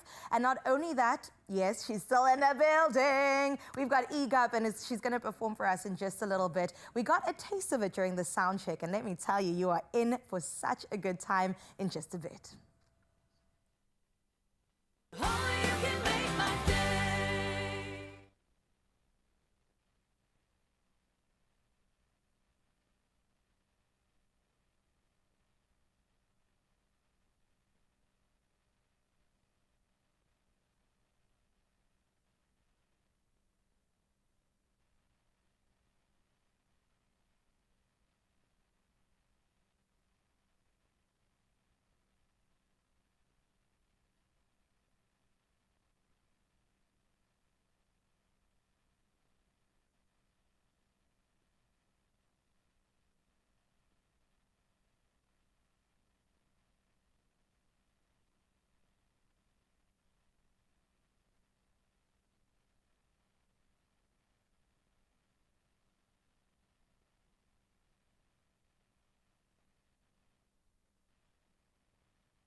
It's my feel-good breakfast show. Oh, in honor of manifesting, I'm going to say, welcome back. I manifested you here. Now let's hope you can manifest some money in your bank account. Will this Monday be your big payday? Well, if you play Lotto, there is an estimated 480,000 Rand sitting in that jackpot. Go and find out. What are you waiting for? You can get your tickets in-store. You can go online, nationallottery.co.za. Mobile app is a great place. Cell phone banking, easy enough, or simply dial *120 *7529# for USSD. Easy peasy. Yeah, we make it even easier for you. All the details will be on our Expresso social media pages. You can go check them out. And Panda Pusher, play daily Lotto for that estimated, which will make a serious dent in your bank account. A good dent, by the way. 480,000 Rand jackpot today. And this is your chance right now to go and win big. Play now. Good luck. And I'm telling you, if you don't win big there, you're going to win big right now, because EGUP is standing by to give us an incredible performance. Not one, but two is coming your way. And we're going to get started with Flashbacks Interlude. Very curious what that's about. We'll find out now. Enjoy. I'm EGUP. I'm going to be performing Flashbacks Interlude. Flashbacks Interlude is an interlude that's going to be on 25th Girls, which is going to be my EP for next month. As we all know, it's going to be the Valentine's month, and we all have to dwell on love. We all have to dwell on who reminds us of what really love is, and I'm here for it. Leo, you're stupid. Now you're asking me what I'm doing later tonight? I don't know. Yes, I might hang out with a couple guys and a couple girls, but it's just a group thing. It's not gonna be weird.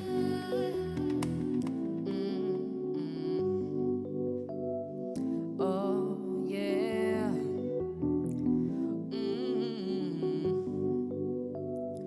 Whoa. I be getting so many flashbacks off the shawty I'm missing. Used to talk about what's next, now inspiration and visions. Now I'm out here all alone, thinking about how we was kissing. Told myself you are the one, I guess I was wrong, I admit it. I be getting so many flashbacks off the shawty I'm missing. Used to talk about what's next, now inspiration and visions. Now I'm out here all alone, thinking about how we was kissing. Told myself you are the one, I guess I was wrong, I admit it. Shawty, am I really tripping? You did me so wrong, just admit it. Want me to see how you living? Want me to see how you moving? Shawty, am I really tripping? You did me so wrong, just admit it. Want me to see how you living? Want me to see how you moving? Want me to see how you moving? Why you thinking I'm stupid? Baby girl, you a bully. I've been with your friend and you don't know too much things. One of that diamond on your wrist, one of that diamond on your chain, one of that diamond on your nails, hey, yeah.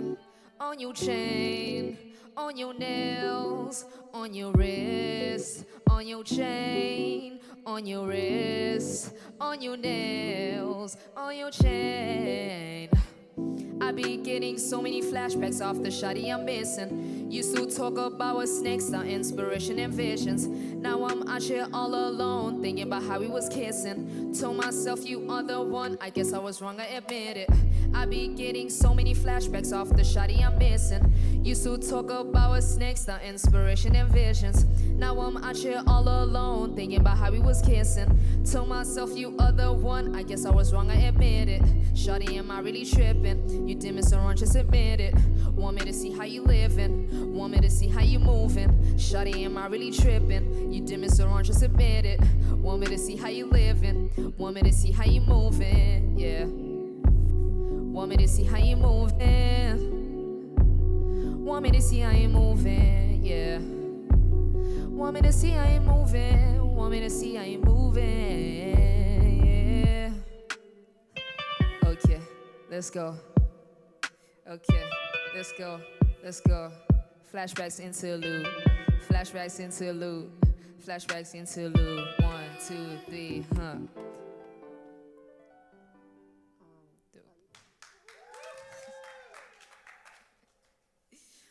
That was Flashbacks Interlude. The second song will be 25th Girls. 25th Girls is the main song of the EP 25th Girls that is going to come out next month. I hope you enjoy this one. This one is very special. It is a dedication. I know that I said I stopped with dedications, but the heart feels what it feels. Enjoy.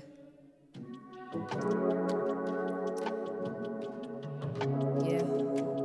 Oh yeah, oh yeah. Oh yeah, oh yeah. I had to be all alone, but I'm catching up my dough. Shawty hit me up and she wanna feel the love.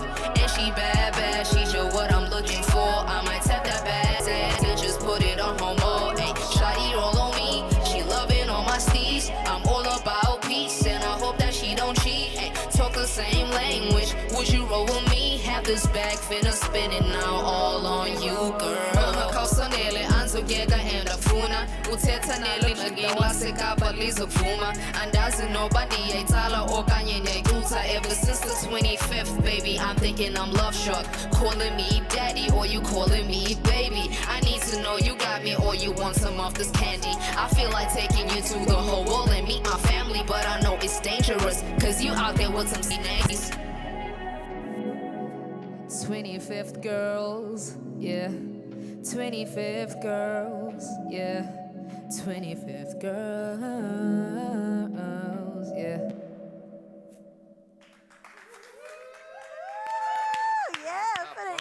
EGOV, absolutely love that. And like you said, it comes straight off the EP. We're experiencing next month. Yes, ma'am. It's the month of love. Yes, ma'am. Okay, you in love. Is that the best version of you? Yes. Yes? Does it bring out the best in you? Yeah, but I'm such a simp, man. I hate it. I love that for you, though. Is it? Yes. I think it's so good. I'm a big lover of love. Is it? Right now, are we in love or? No. In case you thought no, the answer is no. Okay, tell me more about this EP coming up. This EP, well, as I said earlier on, that there's a lot of music that's at home, that's just lying around. And I'm more of an R&B person, more than I am with the lyrics and rapping and all. So I just feel like people need to hear the R&B side of EGAP. You know, they've been asking me actually, you know, yeah, man, I just be in my feels with the love. I love love. I also love love. That's why I was like, I'm here for it. I'm also an R&B girly. Give it to us. This is what we want to hear. What's the name of it? 25th Girls. 25th Girls. What does that mean? 25th Girls. As I said, this is a dedication. I was in a situationship on the 25th, which was at the Cotton Fest 2023. And yeah, man. Something happened, somehow I met someone, and it was really, really special. Wow, 25th Girls. Yeah. I want you to say the name, but I know you won't say the name. It's all right. You'll know who she's talking about when you hear the music. Oh, my goodness. Well, now we know. We've got more of EGAP to come your way, but I know we've got something else really special lined up for you, and the gents have more on that. Yes, so Josie is connecting and saying, good morning, Tess. He loves you greatly. Yeah, I've done it for you again, my brother. When are you going to come and join us? No, Tess is here to say yes to the Yes Life. She's got an incredible book out that is going to help all of us, I think, realign, maybe recalibrate and focus on having, yes, the Yes Life this year, which so many of us want. So thank you so much for being here. Absolutely, Tess. Can't wait to dive into that book because I think it's just the inspiration that we need going into this fresh new year. And then EGAP is going to be back a little bit later on, like Carissa said as well, this time around with some quick fire questions as well, getting to know a little bit better. We'll see you guys after the break.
It's my feel-good breakfast show.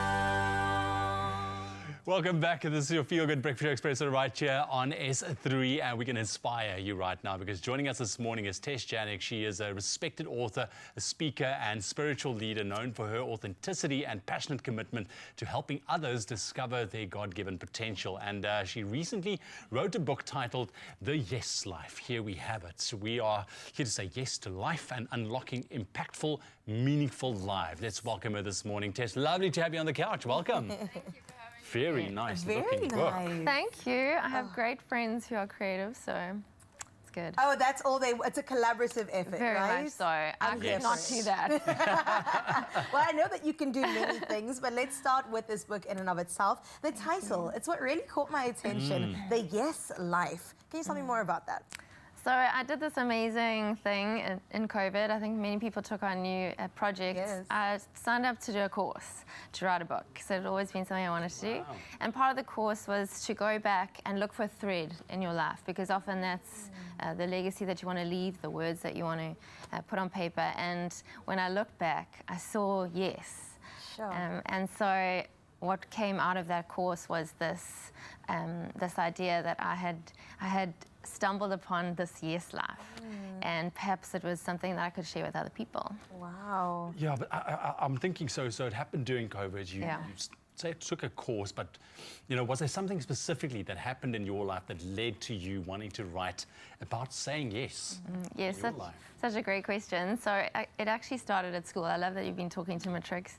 Teachers have such an impact in our lives, and one teacher specifically planted a seed, and she just said, "You're a great writer. One day I'm looking forward to read your book." Wow. And I think just that has played with me through all of my life. And then I have a great husband, and he has been encouraging me for a long time to write a book, put the words on paper, take on the challenge.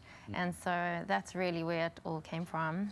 That's beautiful. I gotta ask, because there's a movie that I really like, one of my favorite actors, Jim Carrey, Yes Man. Yes. Right, and it's about saying yes, even if you don't feel like it in the moment. So I gotta ask you, by saying yes, and I hope this is what we can get out of the book, how does it impact your life? Your life specifically, I think, is there kind of testimonials in your own life of saying yes to maybe things that was maybe a difficult situation that you didn't really want to, that really changed the way you saw the world?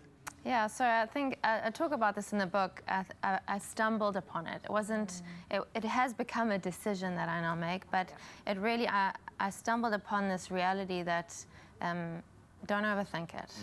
When yes sits in our gut, if we feel it, we should go with it. And so I made a decision, I think somewhere along the line, to lean towards yes. What would I do if I wasn't afraid? What would I do if there was no risk of failure?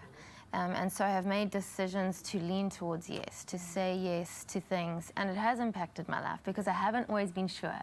Haven't always seen the full plan ahead of me, and yet have chosen to go after the things that make me feel alive or seem exciting, even scary, if I feel that the yes is necessary. Yeah. And I love that you've left that other option there, because what if? What if it does go well, right? And I absolutely love that phrase, do it scared, because say yes and we'll figure out the rest later. Exactly. If you think back in the past year, perhaps past 2 years, has there been anything that you've said yes to that you were like, oh, wait a minute, should I have? And then it actually turned out, of course, to be in your favor. Well, the book is that. I love this. Yeah, the book is totally that. I mean, my friends and the people, my colleagues that I work with will tell you, if it had been up to me, this book would still be in my Google Drive, because I was petrified to put this out into the world. There's some vulnerable stories in there, and listen, my life has been one that's full of just overcoming and choosing to say yes, to go beyond myself. And so to put that out there and to wait to see what people will think has been really scary. But I think that would be the greatest yes I've said, where I haven't known how it's going to turn out, right? Because books are subjective. You don't know exactly. But I mean, what I love about it is just the word yes and saying yes immediately, most of the time, puts you completely out of your comfort zone. Absolutely. We all know that's where the real growth takes place. And is this what people can expect, really, to push people out of their boundaries, out of their comfort zones, to maybe achieve more? absolutely. Because the reality is people may not be saying, they perhaps are not being asked to say my yes, but all of us are being asked to pursue something, to go after who we were created to be.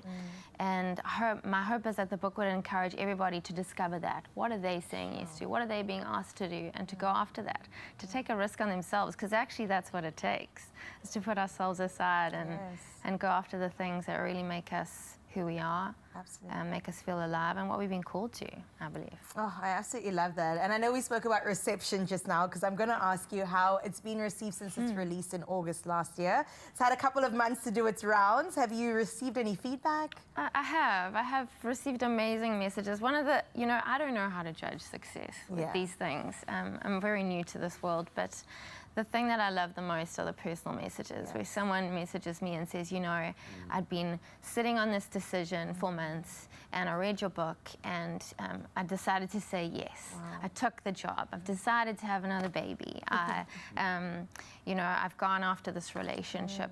I've moved country, whatever. People have been inspired to go after the things that are burning inside of them, and that is what I hope would happen. That even you would read it and go, wow, there's a yes that's been called from me too. We're all sitting and walking around with that one thing, I think, that we need to say yes to, but we are thinking of that bigger picture. What would it entail? There's so much that goes with that yes, and that freaks you out automatically. But it starts by saying yes. Now, what does 2025 now hold for you? Is there book tours? Is there things happening? What's the plan for this year with this book? So with the book, there are some things that I'd love to do. I'd love to get the message further in the country. I am going to be in the States later in the year, so we're going to do some things there. But really, my heart is for everyone who is for the message to move as far and wide as it can.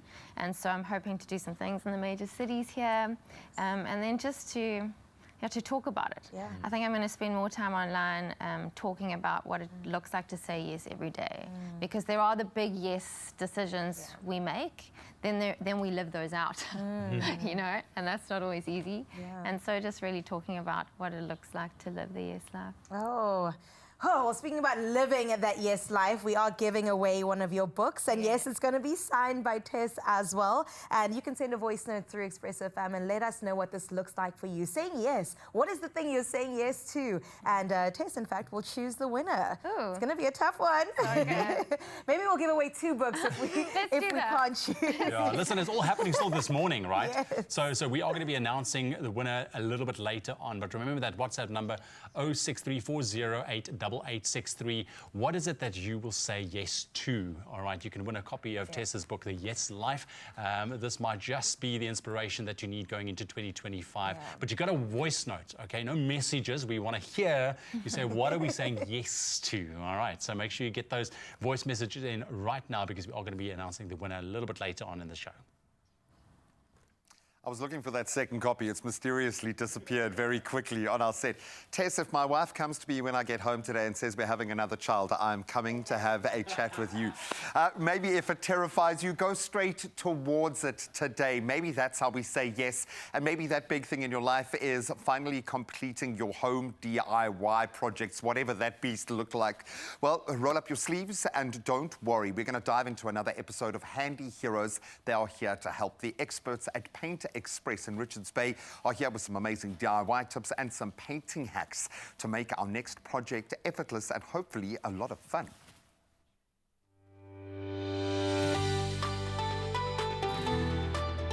Powered by Plascon, today's handy heroes come from Paint Express in Richards Bay, a Plascon paint expert store and member of Paint Club.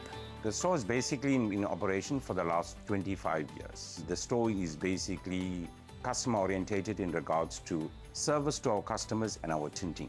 What makes me proud of the store is that Plascon has made products that are exclusive to us. And the thing is, it helps me do my job better. So basically, there's every product for every problem that you have in your home.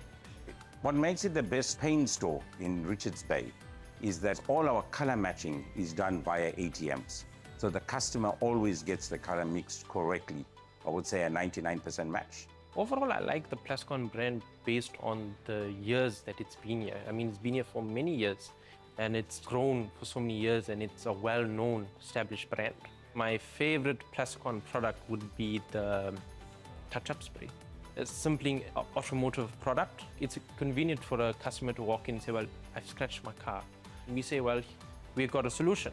Small touch-up spray, we have a specialized spectrometer that we have in store that matches a color to the T. DIY tip is preparation is key. Always ensure that your preparation is done properly, and then your top coats will always adhere and give you the guarantees that is guaranteed by Plascon. Today's Handy Heroes is powered by Plascon Wall and All. Unmatched dirt, stain, water and fade resistance to keep your walls beautiful for years. Plascon, together we've got this. All right, so Richards Bay a little bit far away for you to obviously lean on at the moment with your home efforts. How's the DIY battle charge going, man? Stressful, dude, yeah. I mean, this is one of those things that we spoke about earlier on, is about saying yes to something and you know that it's going to be a big project, and then you say yes to it and you just go through the motions, but it's getting there. Everything is still pretty much it's going to be beautiful, mess. man. It's going to be beautiful. So yeah, we're just revamping our entire backyard, putting a little bit of a pool in. I'm rebuilding my braai area and closing it a bit. It's extending my garage a little bit, making it bigger so my car can actually fit into it, which is nice. So there's a lot. It's a lot of breaking down, but I've learned a lot about the process of the plans and drawing up plans and getting approvals from neighbors, and how difficult that can be. That process is. Dust and sand.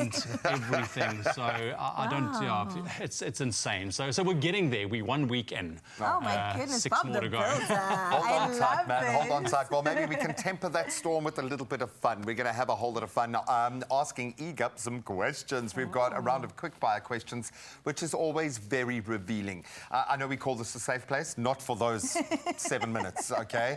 So I hope she's ready, because we now need to find out who the girl... Yeah, that's what I'm saying. And who the celeb crush is, because this is where you actually throw bones and throw your shot, okay? Can't wait to get into that. Also, entertainment news is coming your way, and then we've got to give away a book at some point on the show, all about Tessa's book, The Yes Life. And you've got to send a voice note to us on our WhatsApp line and just let us know exactly what you are saying yes to this year. 0634088863. Only voice notes qualify, all right? We want to hear the passion when you say yes to whatever that's going to be. We'll say yes to you after the break. We'll see you now.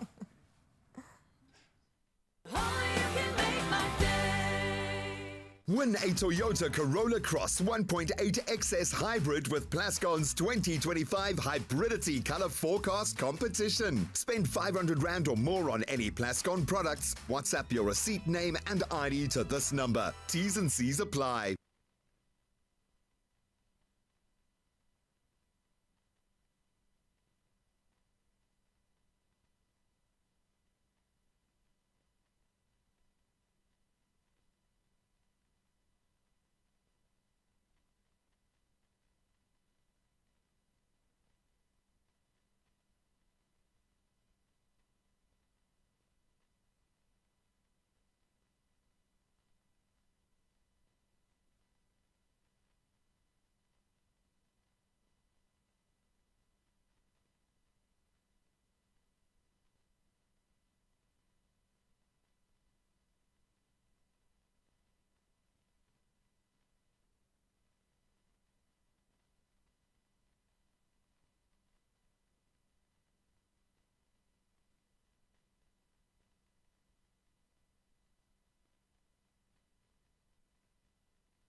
It's my feel-good breakfast show.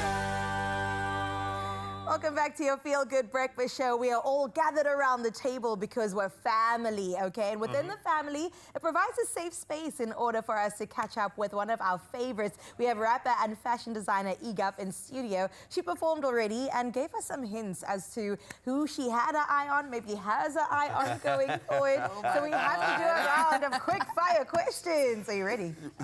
Born ready. She lied. Through her teeth there, it's not a safe space, okay? This is not safe. For the next 7 minutes, it's not. All we want is honesty, but that's how you roll, so we know we're going to get an honest answer for you, and as quickly as you can. We don't want you to think about it too much. Okay, straight from the heart, because you're all about that love, girl. So now, I want you to get real with our first question. Are you ready? Are you braced? Okay, born ready. Born ready, I love it. What's the reddest lyric you've ever written? Reddest. Realist. I'm running so hard, I ain't even know that I'm winning. Oh! I like that. I like that. Because sometimes you've got to smell the flowers. I like that. Can we end the game there? Yeah. Just walk off, eh? Mic drop. My goodness. Yeah.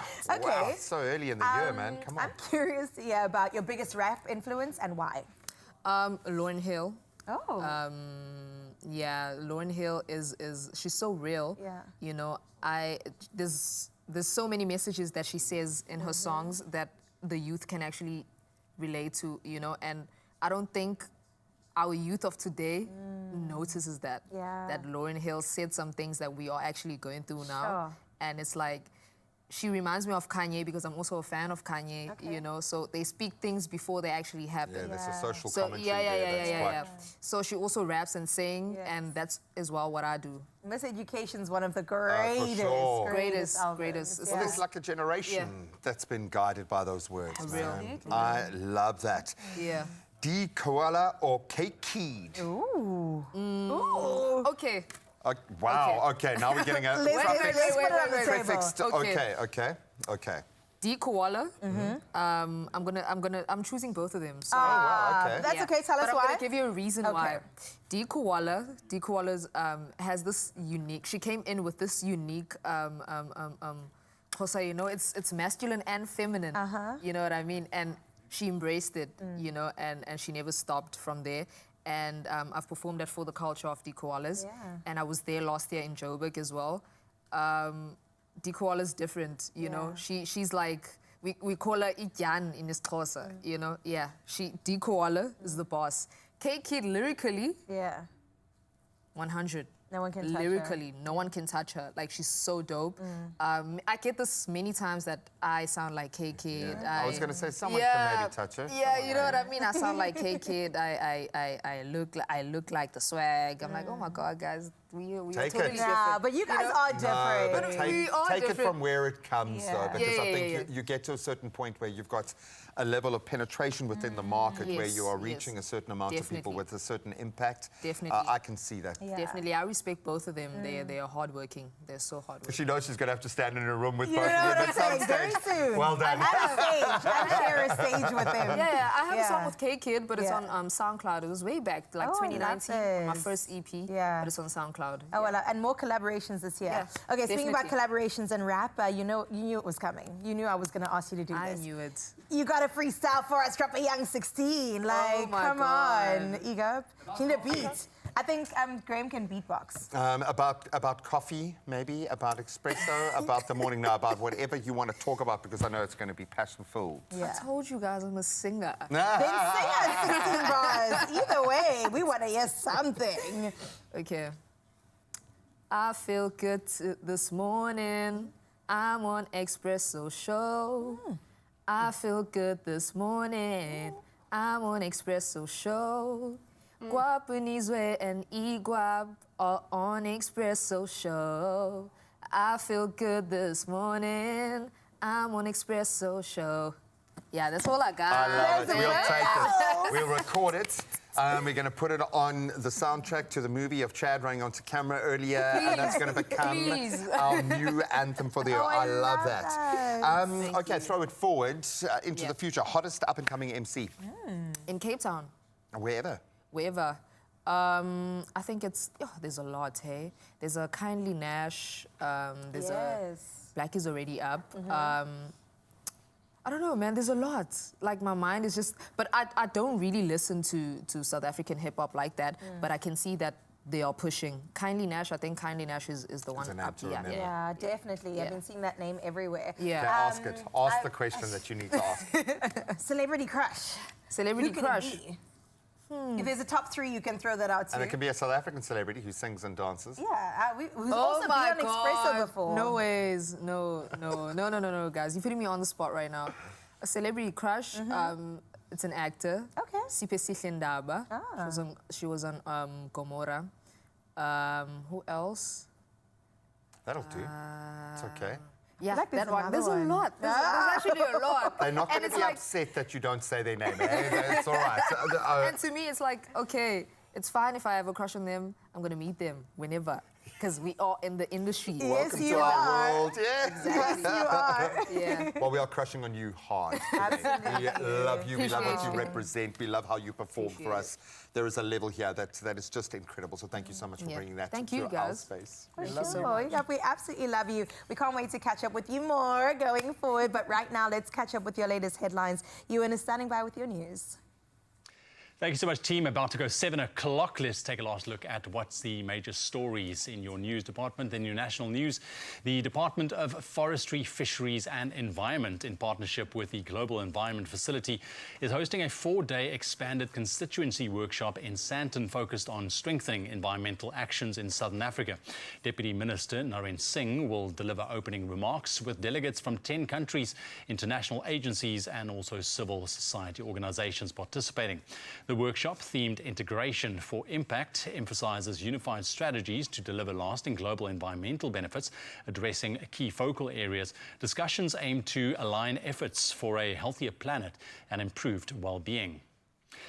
And Cape Town has been ranked among the top 10 cities globally for the worst traffic congestion, according to the 2024 INRIX Global Traffic Scorecard.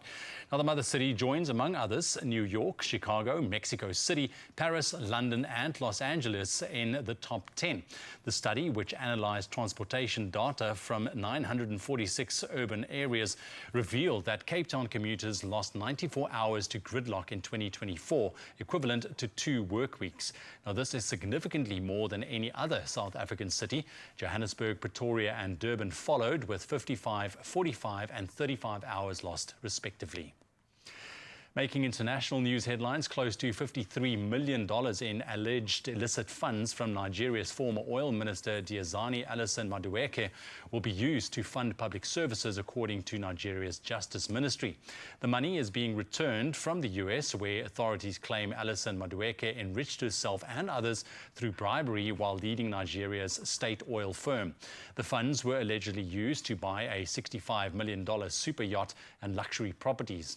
Alison Madueke, 64, also faces bribery charges in the UK, where she is accused of receiving gifts and cash. She denies all allegations. And Hamas has handed over the first 3 hostages to the Red Cross under a ceasefire deal that halted fighting in Gaza.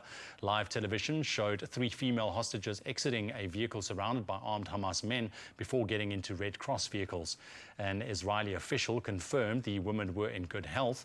In exchange, 69 women and 21 teenage boys were said to be freed from Israeli detention. The truce allows for aid to Gaza and the release of 33 hostages.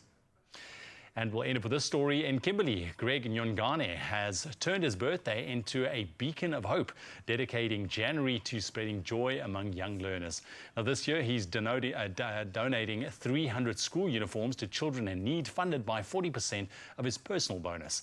For Nyongane, it's not about celebration, it's about transformation. Now, his message to the learners is very clear. Do for others what I've done for you, and together we can change society. At Zingisa Intermediate School, smiles lit up as children proudly received their uniforms, and Principal Velile Mapete praised the initiative, noting how it boosts confidence and unity. Nyongane's heartfelt efforts inspire all to join this mission and make a difference all year round. Great work, young man. That's where we leave your news headlines for this Monday morning. Let's take a last look at your sports.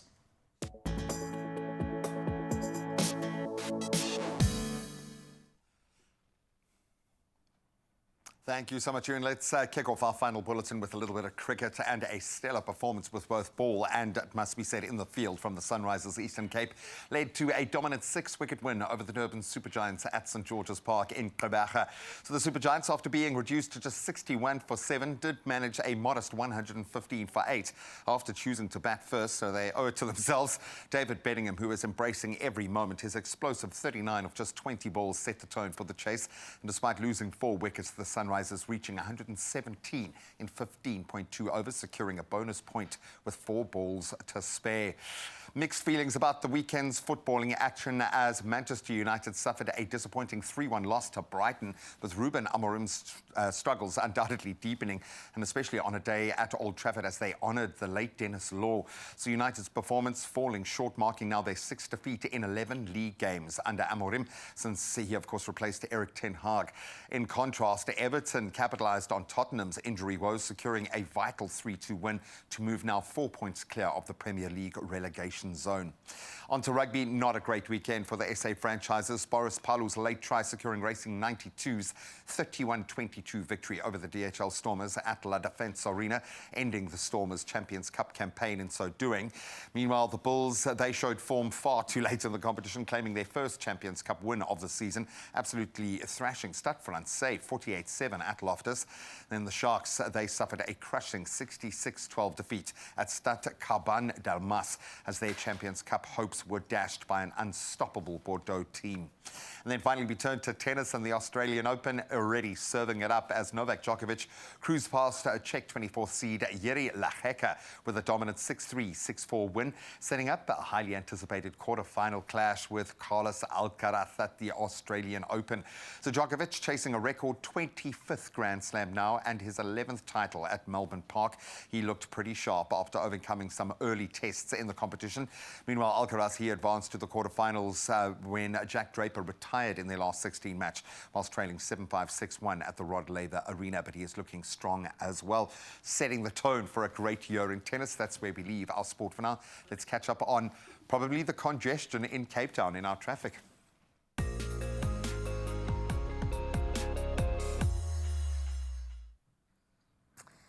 Well, Gray, I see what you did there, and 100% there is congestion. We get started in Cape Town where there's been a collision on the R300 northbound at the N2. 2 lanes are closed and with heavy delays. That is what you can expect. Now, recovery of the scene is still in progress, so do exercise caution when passing through the affected area.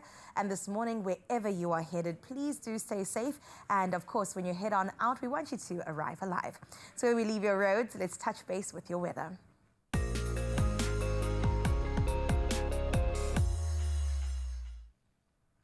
The South African Weather Service has issued several warnings for today. A yellow level 2 warning for severe thunderstorms with localized flooding and damage to settlements is expected over the southwestern parts of KwaZulu-Natal and the extreme northeastern parts of the Eastern Cape. Now, damaging winds causing difficulty in navigation at sea are forecast between Cape Point and Alexander Bay, including the Cape Metropole from this afternoon. Additionally, extremely high fire danger conditions are anticipated over the eastern parts of the Northern Cape, as well as Matikama and the Bergrivier in the Western Cape. Now, before we wrap all things up to do with your weather, let's check in with that sunrise view. And this one sent through from Werner from Breville. Absolutely beautiful, Werner. I love the take on your morning, your Monday morning at that too. Just the sun kissing the horizon ever so gently, telling you that yes, Werner, it's going to be a beautiful day indeed. Thank you for that, and continue sharing your morning views with us on 0634088863. For now though, let's have that final look at your temperatures with what you can expect at your side of the country today.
right, so yes, we've gotten through the official news. We're going to get into some entertainment news in just a moment, but both are on fitness journeys. I've got to ask, do you guys meal prep? Have you gotten to that point in 2025? Sometimes. Yeah. I haven't meal prepped yet. Okay. For the this year has started, you, and I have to just remind you. I know. It started this week, right? I ingredient prep, and I don't make meals specifically because I get tired. So I'll prep chicken, and then I'll use the chicken in different ways, and then I'll prep rice, and I'll use the rice in different ways, etc. So how does a hot honey chicken sound? Oh, divine!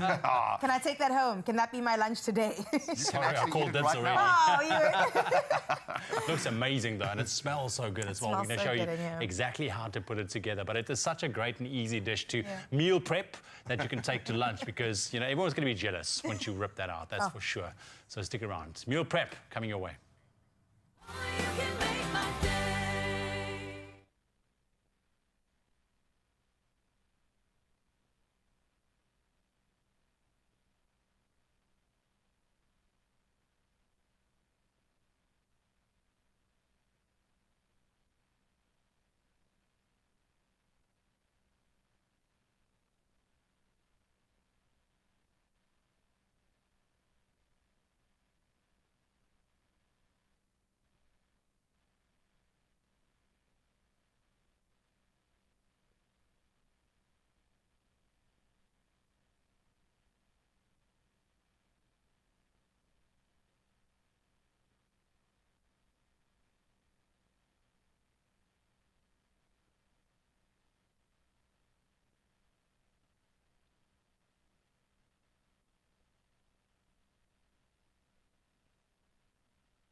It's my feel-good breakfast show.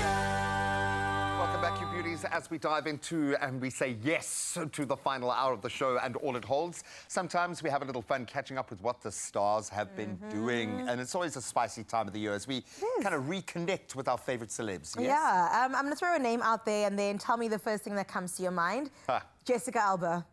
Oh, man. When last? Right, man. No, I think she might be one of my kind of main OG celebrity crushes. Same. Actually. I love her. Come on. Dark Angel? Oh my goodness, that defined childhoods. I think I told you before, the barcode at the back of my neck like she did. Oh my gosh, I love that. You can Okay. do it, man. Anyway, I could still do it because her man's on the loose and maybe he's looking for someone. No, I'm joking. Okay, so they are experiencing a divorce after 16 years. Cash Warren and Jessica Alba are calling it quits. I think that they've been rumors for quite some time, but they've officially announced that it is the end.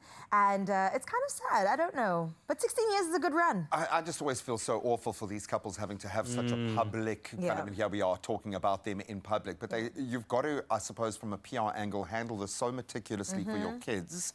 and there must be a plan in place. They've probably got PR companies managing how they do this. The messaging going out, and you would have to, if you see what's happening in Hollywood at the moment, I didn't realize to what extent PR companies and the backroom maneuvering happen. It must be the case when you go into something like this, but absolutely. awful, And so do we know why? We don't know why yet, but she has said that this new chapter is all about growth and evolution. She said that at the end of the day, they grew apart. So whether or not you accept that. She has no cash. Sorry. That's awful. Maybe he has no cash. She, on the other hand, is a businesswoman. She's still an actor. She's been in a series or two that I saw on Netflix. Like, she is killing it. So I personally don't even know what Cash Warren does.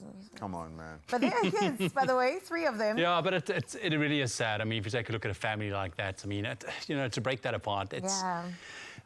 It is devastating. It is. So, but 16 years in Hollywood is crazy. Yeah, but I mean, they are going to be managing, as far as I know. You know, the kids are making sure that they find, which is good. Putting the kids first. Okay. Well, let's move from Hollywood into talking about the Olympics. I know that it was a huge deal when it happened. There was so much controversy around certain break dancers and the likes. And now there's more controversy because post-Olympics, people are experiencing what they didn't expect to. So their medals have defects. Whoopsie. They are tarnishing. They are not looking good.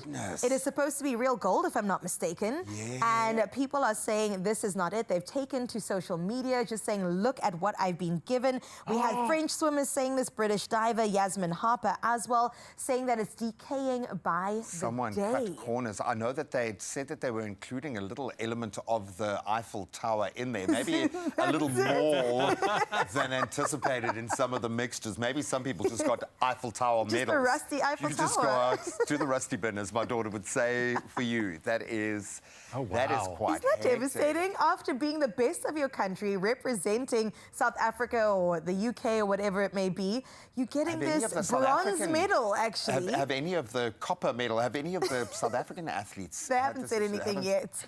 Would you, though? Yeah, we did get gold, so. You know when it leaves teeth marks when you do that. Shame, yeah, man. so that has been used. They have reported that they will be, gifting them with the proper thing. And there was a manufacturing error in the mint. So we'll find out exactly what happens. But I just found that hilarious. Somebody's going to get fired today. Many people are going to get fired. That's awful. All right, let's bring it back home and talk about Cape Town. We've been named the best city recently by Time Out, which has been great. Thank you, Time Out. I know we've also been named the worst city when it comes to traffic. But hopefully Rick Ross is not experiencing this traffic. He has been in Cape Town living it up. I mean, he's been sharing on social media just how much he's having such a good time, and he's acting as if he found a gem. He's like the Christopher Columbus, the Jan van Riebeeck of the world, saying, y'all don't even know, I found a spot, let me tell you more. He's just literally living his best life. Look at him. It almost seems like partly surprised that this all exists here, that there's this fan base, because I think that's the coolest thing about these artists, the megastars that come here, when they realize that they can sell out a stadium here probably quicker than can sell out in the US. It's a different market for them, especially on his level. I mean, come on. But proudly proclaim it to the world, please, so we can get more coming in, man. Come on, come visit. Cape Town runs off the tourism economy, so bring him in. Visit us, yes, man. He's also said that he's doing collabs with a couple of artists. I mean, he mentioned there was Usama Mane, local musician. There was also DJ Malzi. So it's just really good to see that he's not just taking, but he's actually pouring back into the culture and the space of South Africa. So that was really good to see. Yeah, shout out to Rick Rouse. So good to see you. And then we got to talk about Shimza. I mean, it is back to school for so many people, and it's really nice to hear that some artists out there, some DJs are also giving back and paying it forward.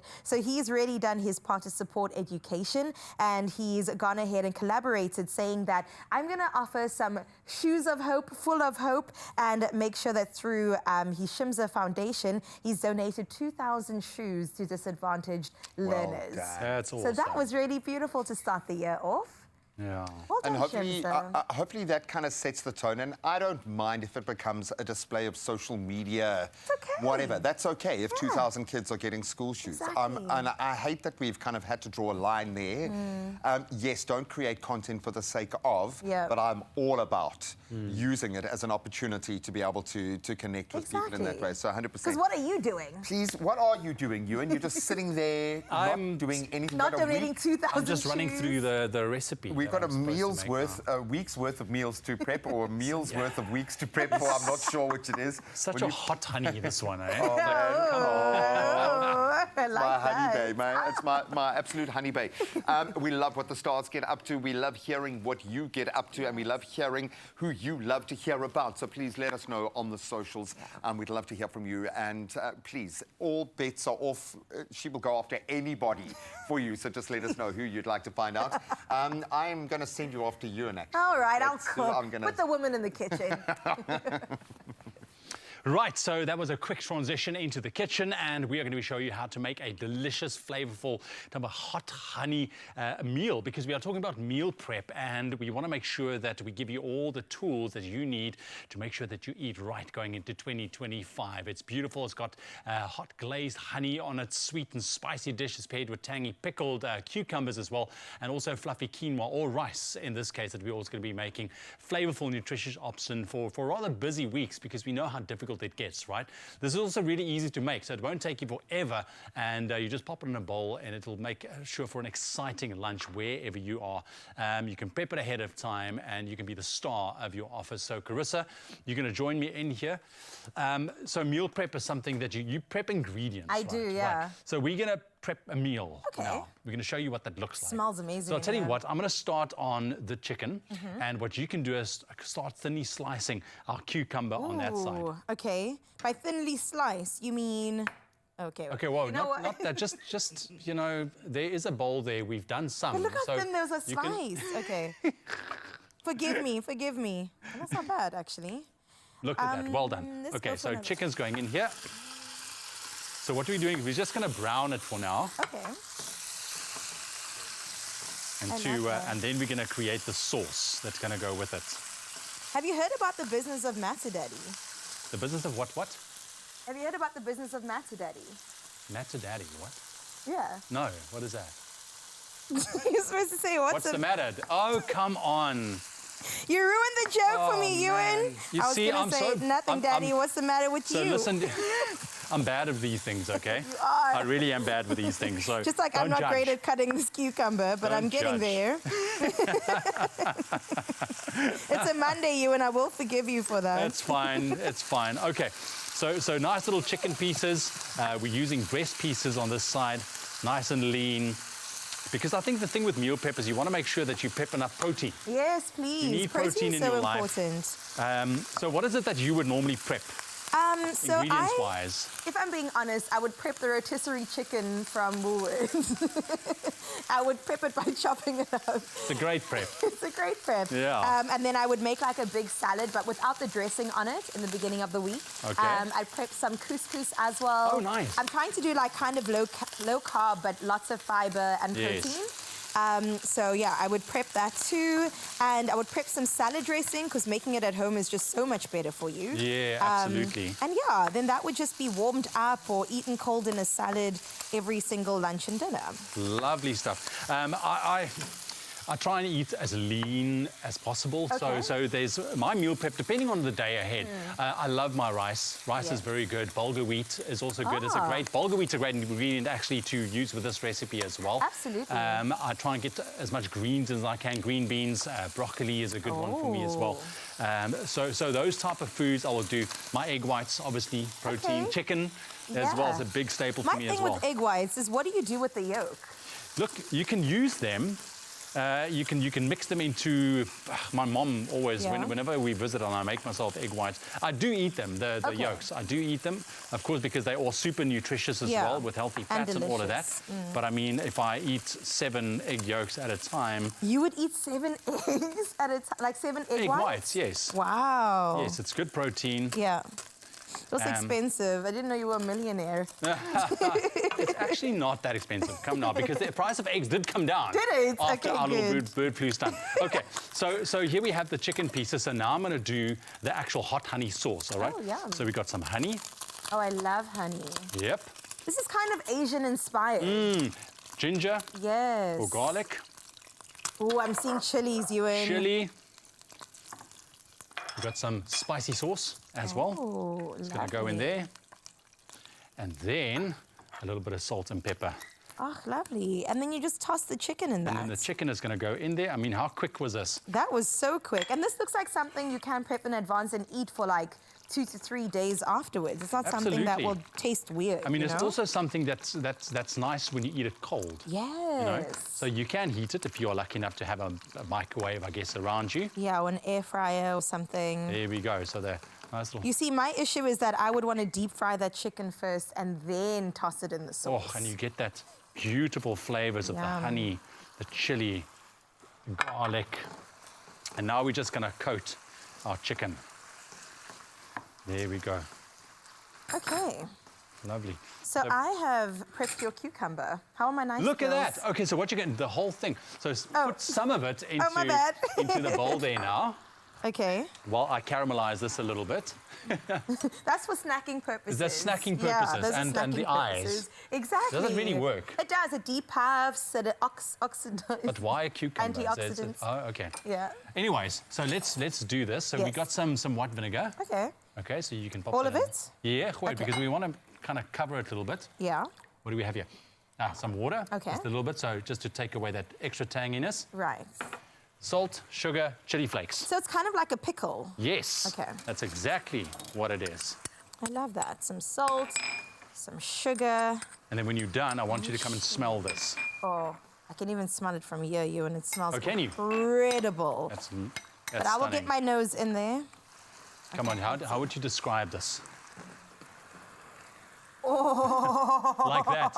I don't think there's a word. It's more like, oh, that's how you describe it. Wow, that's It's just delicious. like you said, is that Asian-y inspired, kind of with the hot sauce, the honey. This is like my flavor profile. Yes. I love it here. Exactly, exactly. So that you just let it stand. So what you do is, so this is going. This is what it will look like. This is what it will look like. So obviously you're gonna prep your meal. So we got rice on the prepared version over there. You Yeah. can see that we've got some quinoa that's been made with it. But I mean, rice is a great option as well. Okay. So what I want to do, this should be done. And the cucumber you will actually keep separate because it is a very liquidy thing. You don't want the liquid to spill all over your prep. And then once you get to lunchtime, then you would obviously just combine or eat it as And you add wish. it on the top and eat it Yes. with chopsticks too. I think it tastes better when you do that. Exactly. I'm going to actually just pour this out into The bowl. a bowl. Yeah. I'll just use that one. Give me Oh, that is that big raw bowl chicken? over there. Yeah, Sorry. that was raw chicken in there. Salmonella, baby. We want to be careful. Is that chicken done? That is done, yes. Okay, perfect. So I would layer rice at the bottom and then put the chicken on top, Yes. and then you put the cucumber on afterwards. But just look at this. Wow, good job, Ewan. That looks incredible. So we're just going to obviously let it cool Yes. for a little bit before we dish it out, but you will dish it on top, just like that. You will take that in maybe a separate container and you will combine and you will have the best lunch ever. So you can see there, I mean, how delicious does that look? And this is why it's done on a Sunday, so that you can let it cool down, do its thing, Exactly. pack it away for Monday, Tuesday, Wednesday. Oh, but Good that looks job. amazing. Yum. ExpressoShow.com is where you can find the entire recipe because this is definitely that one meal prep that you want to take with you Yes, because I'm it is taking beautiful. Nah? It's got the best of everything in there. In fact, I think this is my Monday prep. That got the most lukewarm from Tess next to me. I don't know, maybe you guys should have tried harder, could have smelled better. No, it looks absolutely amazing. And we are saying yes to Tess because she has brought the Yes Life to us, and we are saying yes to this incredible book and putting her through what is going to be an agonizingly painful choice of choosing a winner this morning. Are you ready to listen to some inspirational voice notes? I am here for it. Yes is the word I was looking for. Yes! Come on, we are here for that. And we love the fact that we've got you here for just a few moments longer because EGUP is going to be performing just for you. She's all about the love, authenticity, just a genuine, beautiful human being, and she shares it with every word. Stick around, it's going to be a cracker.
It's my feel-good breakfast show.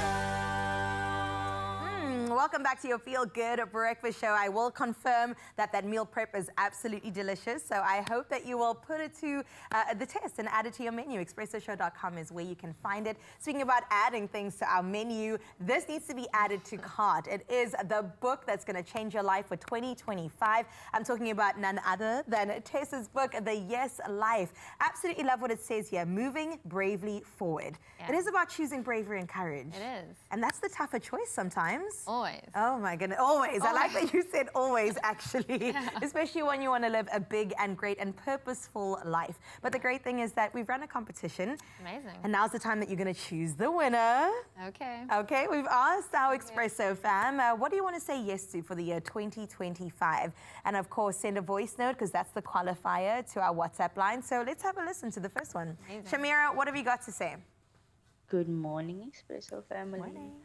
So in 2025, I'm saying yes to God first, yes to good health, good wealth, prosperity, as well as continuous growth in everyday life, in everyday struggles, and happiness to all my loved ones. Thank you.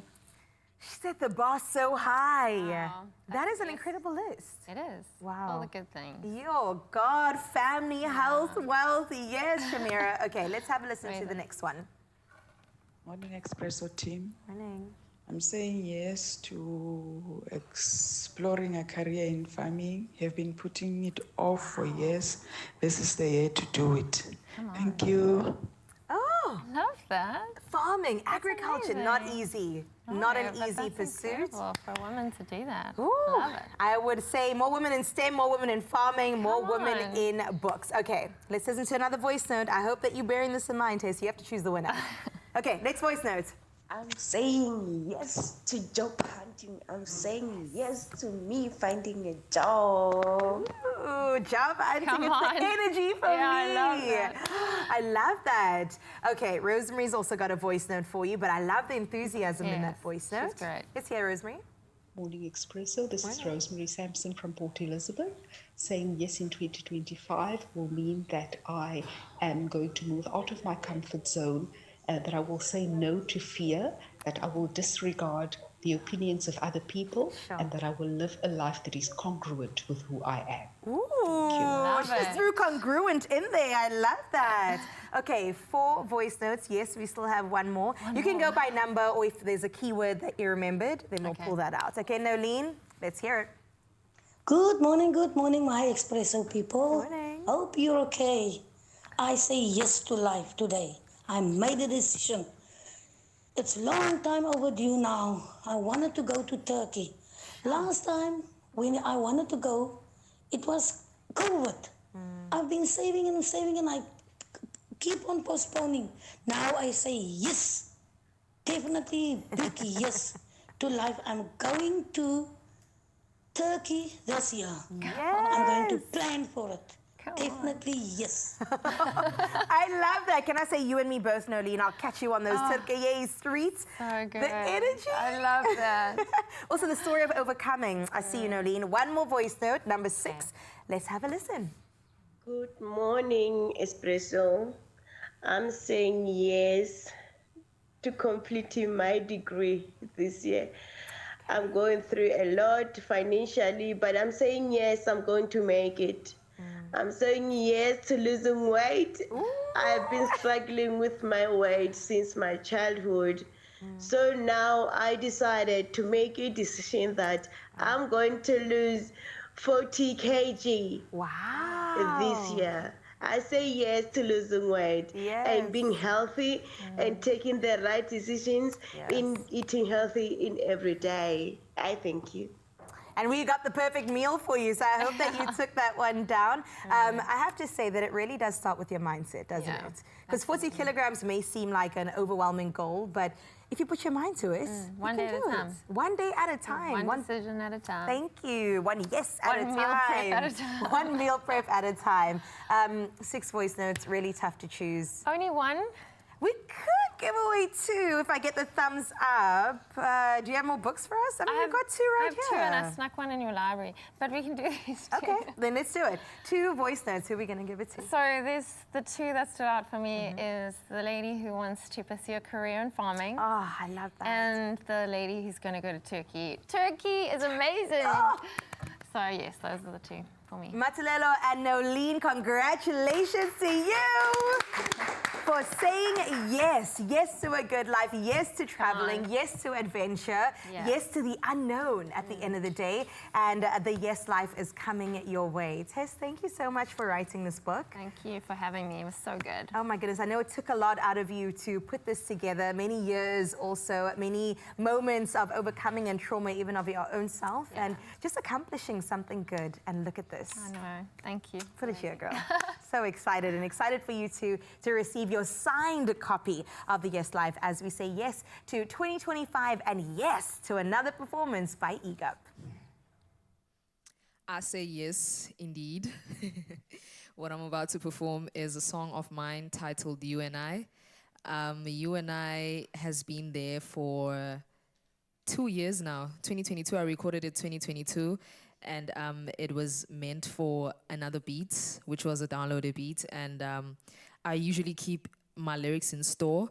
So whenever my producer has something in for me, which is Auntie, I record on whatever that I've written. So You and I is a very special one. I love it. It's my favorite. It's a fusion of amapiano and a fusion of R&B. Enjoy.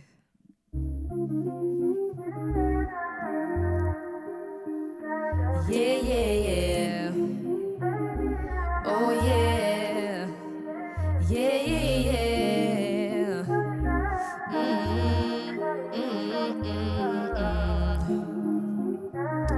Oh, yeah.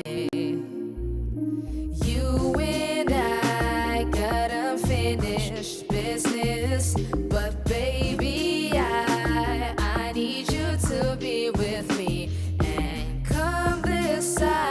Shawty, you left me all alone, but it's alright. Maybe you just too focused. Shawty be my bestie, but she ain't a lesbian, but she just amazed me, yeah. We be hitting in the backseat, that's what I imagine, and I know that's nasty, but sometimes I feel like I'm ready for her and everything more. I'll give you time, girl, just be ready for whatever that I need, yeah. Shawty pulling up in the backseat, she just want me to be nasty. Told her that, baby, I'm gon' nasty, yeah, yeah. They be looking at you, they coming for you, they be looking at you, 99. You and I got unfinished business, but baby, I need you to be with me and come this side. Shawty, you left me all alone, but it's alright. Baby, you just too focused. Shawty be my bestie, but she ain't a lesbian, but she just amazed me, yeah. We be hitting in the backseat, that's what I imagine, and I know that's nasty, but sometimes I feel like I'm ready for her and everything more.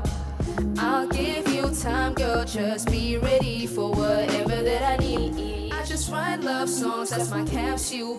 Being at it, I don't care who says who. We from the south side, it's gang. Whole lot of people been praying for my downfall, I know, but you got me, babe. The homies got me, babe. Been finishing the procedure, okay, but what can I say? It's better to behave. Oh yeah. Shawty be my bestie, but she ain't a lesbian, but she just amazed me, yeah. We be hitting in the backseat, that's what I imagine, and I know that's nasty, and sometimes I feel like I'm ready for her and everything more. I'll give you time, girl, just be ready for whatever that I need. We love but a new EP coming next month, of the month of love, just in time for Valentine's Day. So if you're looking to woo someone, that special someone who happens to be a singer and a dancer, has been on our show and is a South African celebrity. Sorry, I'm trying to find out who that person is. But Egup, we love you, girl. Thank you so much for being here for us this morning. No, she's not quite done yet, though. Stick around. There's another performance at Egup. Just to see us out today. How exciting. Well, on the topic of meal prep that Ewan and I touched on earlier, we still have a taco bowl recipe coming your way. That one sounds so delicious. If you like Mexican cuisine or even Tex-Mex, this is the one for you. When you say it Look at that. with a flourish like that, it just makes it... That's how you've got to say the meal. And then, buddy, are you ready for the back-to-school costs? Oh, dude, luckily we've been through the most of it already. But it's a lot. So if you're looking for some advice... Or just someone to sit in pain with? Yeah. We are there for you. Or contraceptives to say no kids. It's too late. Is that how you go? Yeah. See you just now.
It's my feel-good breakfast show. Welcome back, you beauties. Thank you so much for being a part of this conversation, because if you're going through it like Ewan and I have done, and Carissa will one day learn and realize, going back to school, it's not just about the celebrations, the fun, the excitement. It comes with a huge amount of anxiety. How are we going to cover the costs? It is a massive, massive investment. Today, we are diving into what that takes. And it's not just, you've got stationery, you've got school uniforms. A blazer costs 1,000 Rand. Oh, my goodness. That's what I'm saying. So you best know where the second-hand shops are. You best make friends in the second-hand shops. There are so many pitfalls, but if you can approach it with a bit of planning, and every family's got a plan, it can be mitigated. I've got to ask you, buddy, because you're further along the line than I am. So you've been through the pain a little bit more than I have.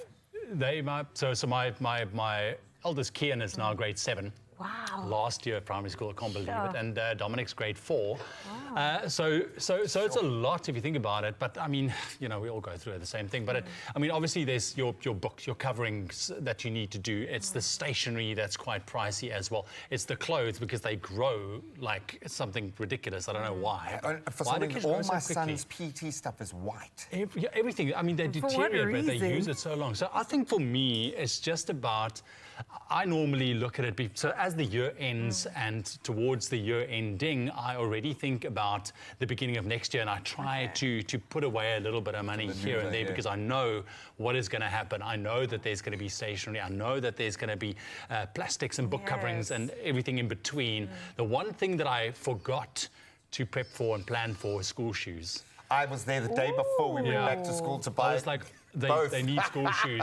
We tried it on, my wife and I. We're like, okay, they really need new school shoes. And these are that's also pricey. Expensive, hey? They're pricey, yeah. Because they meant to last. They're built to last. They are built to last, but they use them so much. And they also grow so ridiculously quickly, man. What are we feeding our children that they grow so much? But it becomes almost, for us, it's hard conversations about what to sacrifice over this period, because what is more important. And schooling, let's be honest, when you start looking at your long-term financial profile, that's got to be one of your biggest considerations, is how we're going to cover the school fees for the next 10 to 15 years. It's a big, hectic thing in that sense, man. I'm really grateful to my parents because when I think about it now, I went to really good schools. I was in aftercare too because, I mean, they worked obviously until 5, 6 o'clock. I did after-school murals and activities from drama to I wouldn't touch on sports because we never did that. But you play sports now. Everything else, I play sports now. Okay, I'm in the leagues, but we did so much. I also did A-levels at some point, so it was just constant expenses. And I can just imagine like having to come to them every other day. Oh, there's another thing. Oh, there's another. And civvies, you had to pay for that too. There's always little extra bits and pieces, with especially with regards to the beginning. I don't know. I don't think maybe speak to us in March. Okay is a strong word. March is probably a good time to speak. But I think an important element is also to involve your kids in the process of, because this is when they can start to understand real value. Why do we drive this car? Why do we do things in this way? Let them understand so that they can get that culture of saving, of prioritizing down when they're at that age. And reusing as well. So I think it's, I mean, like you touched on it earlier on. You know, things like there are things that are unavoidable. You know, if you can get a good pair of school shoes, you know, that's, you know, because kids grow so quick that hardly used a school shoe, you know, you can try and go for something like that. So you've got 2 boys, so hand-me-downs is always a but the problem is this vast difference between the two of them. True. By the time Dominic reaches the end of primary school, he will most probably not yet even fit in Kian's shoes. Because Kian's at the point where he's wearing my shoes. Yeah, exactly. That's ridiculous.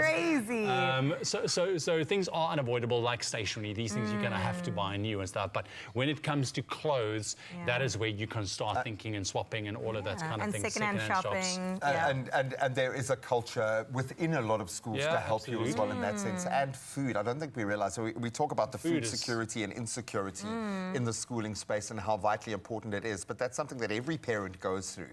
Every single parent has to go there, sit there at the beginning of the week and go, okay, how am I going to feed my child the right kind of nutrients over this week? Because it's easy to go and feed your child cheaply, but then you realize what you're putting into their body. And they've got to literally do as much as we do within their day. Absolutely. My kids' schedule, especially my eldest Jack's schedule now, is probably the busiest out of all of us at the start of the year, which is great. And our work is busy, you know? So there's so many considerations. But for me, it just becomes maybe a great way of everyone investing within the family. And that's why it's important for the kids to know that we're doing this. We're not going there this weekend and doing this. We're not buying this thing because we made a choice to invest it in your schooling or in your new blazer, or let them understand. That's very helpful, actually. I never thought about that. If I understood the value of it younger, I think I would have been more grateful and understanding when the nose came. But don't worry, kids still will never understand no, that. I'm done with this. I'm done. Go meal prep for your kids, Graham. Exactly. So now you can plan. Yeah, Hopefully I've got a good, I don't know, 1, 2, 3 year plan ahead of me. So I'm definitely putting away money because then it's university afterwards. Yeah, absolutely. Never stops. Look, I think for a lot of people it's very difficult to think that far ahead, you know, but it's because for me, you know, the way that things are, I mean, you try and think about just, okay, the next year, how are we going to do this? I want to prep a little bit for this and that. But, I mean, it is important, like I said, to think about the bigger picture as well. So, I mean, parents, you're not alone in this. At all. We all go through it. But what you can do is you can visit absa.co.za for expert financial advice and also tools to help you manage those back-to-school expenditures with ease. Oh, absolutely. And there's no need to face your struggle on your own. I mean, you have 2 compadres right here with you. And, of course, ABSA's there along with you too.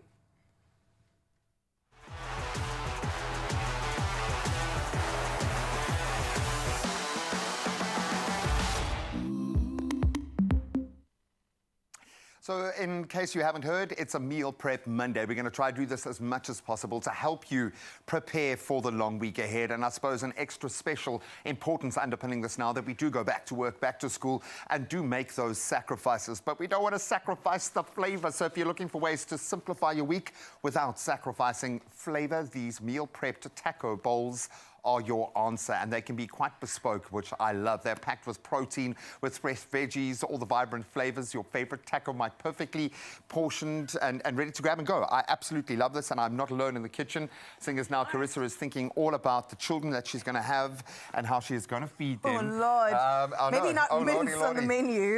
You know, your child rocks up with a lunch like this. Now, meal prepping is absolutely vitally important. So I'm going to swap with you. Yes, please, I'm show going me to the let way. you do the compiling because I think you just have a better eye for it. Yeah. And I'm going to crack on with the mince. And we all have our favorite ways of rinsing mints. Can I say rinse mints in 2025?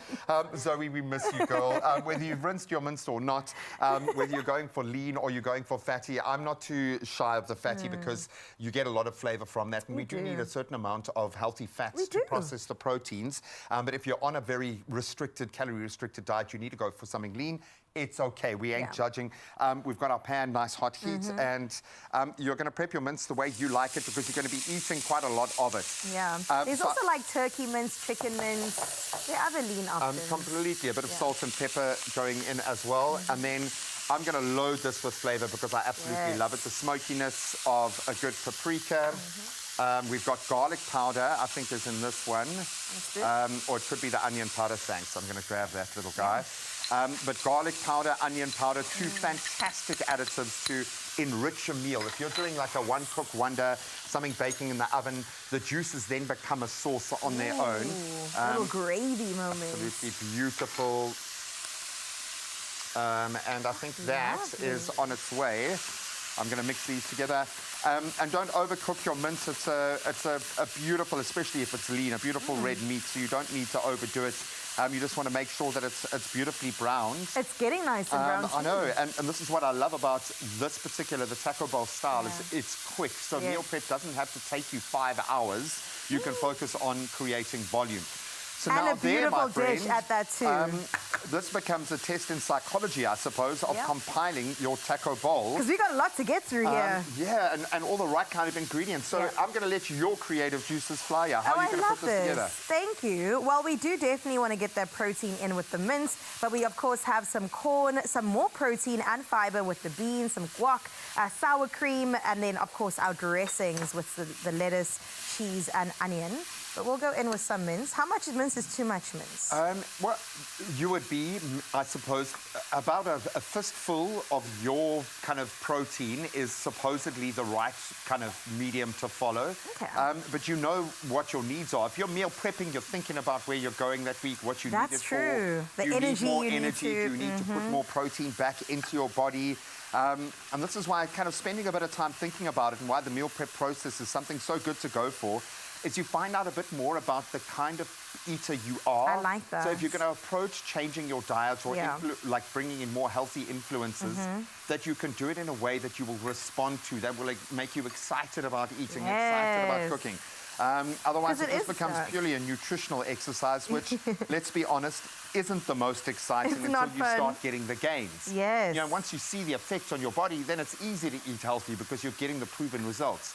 It's that initial phase of kind of weaning yourself onto the healthy stuff. And this, for me, I mean, how delicious does that look? So good. It smells good. It looks good. That looks perfect. And I definitely think this would give you enough energy to tackle any task. We'll just put a little bit of cheese, because like you said, good fats, we don't mind a little bit of that.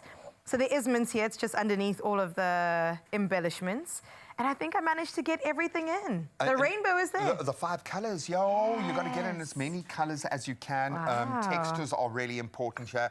And I like the fact if you know you're that kind of person who needs more carbs. And some people are like that. I will never say one diet is going to be perfect. For someone, the carnivore is perfect. For someone else, more of a balance. Like living close to Ryle in the studio has taught me all of this. But the most important thing is that you've got your colors, which means you've got your nutrients. You've got a great mouthfeel there as well. You've got the proteins, both a meat protein and a vegetable protein. Exactly. And of course, you can change it up. But I mean, from this jumping off point, I mean, I would put some chili in there, a bit of spice. Oh, yes. I love it. Green chili, really good for the gut as well. I would do coriander. You wouldn't touch that. You don't understand. I've been changing. I've been changing. 2025. Okay? I've been introducing. Now I'm forcing myself in small doses to introduce coriander as often as I can when I'm cooking. The propaganda. Yeah, I know. Man, I'm crossing to the dark side. But I love this. This is an inspirational way to approach a meal prep Monday, and you can find it expressoshow.com. That looks great. Eh? Thank you so much, guys. There we go. A couple of nice ideas for you to go about meal prepping. Do you meal prep? I do. You do? Yeah. Really? I do. I said no, but I do. Oh, really? I just asked the whole face, like, do you meal prep? She said no. I don't want people to actually get that impression of me. It's not a bad thing. It's not a bad thing, I know. Fine. I mean, you still look good. But it's anyways, some great ideas right there for you. All right. What would you meal prep if you do? I'm a pasta fan. Ooh, I'm okay. Pasta and mince, yeah. That's not a bad idea. Cheese, yeah. Okay, I feel you. Okay, all good. Stick around because she's got one more performance with us. EGUP is here and she's going to blow us away, leading us into this Wednesday. Stick around for that performance right after the break.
It's my feel-good breakfast show. Welcome back, singers. We've been saying yes to the yes life all morning. I want you to say yes to this. Will this Monday be your big payday? Yes, well, hopefully. If you play Daily Lotto, there is an estimated 480,000 Rand in the jackpot to find out. So what are you waiting for? Get your tickets now in store, online, nationallottery.co.za, the mobile app. You can use cell phone banking or you can dial *120 *7529# for USSD. Oh, I love that. So many details that Graham gave you. So if you missed any, find them on our Expresso social pages and go and check them out. And then Panda Pusha play Daily Lotto for an estimated, as you heard, 480,000 Rand jackpot today for your chance to win big. I'm going to go get my tickets right now. I suggest you do the same. Right now, we have a couple of minutes left in your company this morning. We're going to end it off in just the right way. We have one more amazing performance from our guest artist this morning. Swing My Way from EGUP. Right, Swing My Way is out now on all digital platforms. This one is for the dancers. This one is for TikTok and for TikTokers. Enjoy.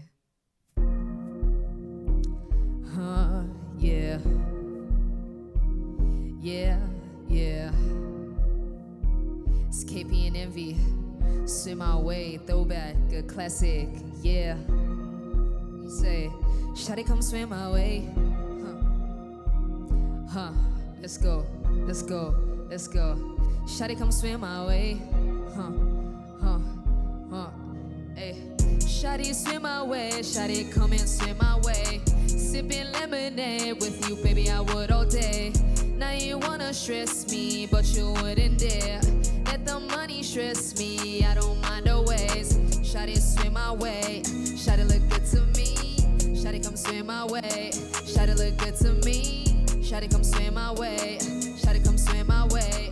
Shawty, come swim my way. Shawty, look good to me. Let the money stress me. Let them diamonds stress me. Never thought I'd get this far. Oh, God keep blessing me. All the things I've been through, it don't even faze me. All I want is all this cash and these things lately. How you dare you tell me that I'm not going hard? In fact, I'm the greatest of all times. People wanting all my swag. I've been making an impact. WAP season is all that. Showing love on Instagram. Wanna know how I do that?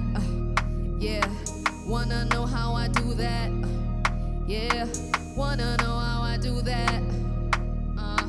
Wanna know how I do that? Let's go. let's go, let's go. Shawty, swim my way, shawty, come and swim my way. Sipping lemonade with you, baby, I would all day. Now you wanna stress me, but you wouldn't dare. Let's go, 1, 2, 3, ayy. Shawty, swim my way, shawty, come and swim my way. Sipping lemonade with you, baby, I would all day. Now you wanna stress me, but you wouldn't dare. Let the money stress me, I don't mind the ways. Shawty, swim my way, shawty look good to me. Shawty, come swim my way, shawty look good to me. Shawty, come swim my way. Another feel-good production.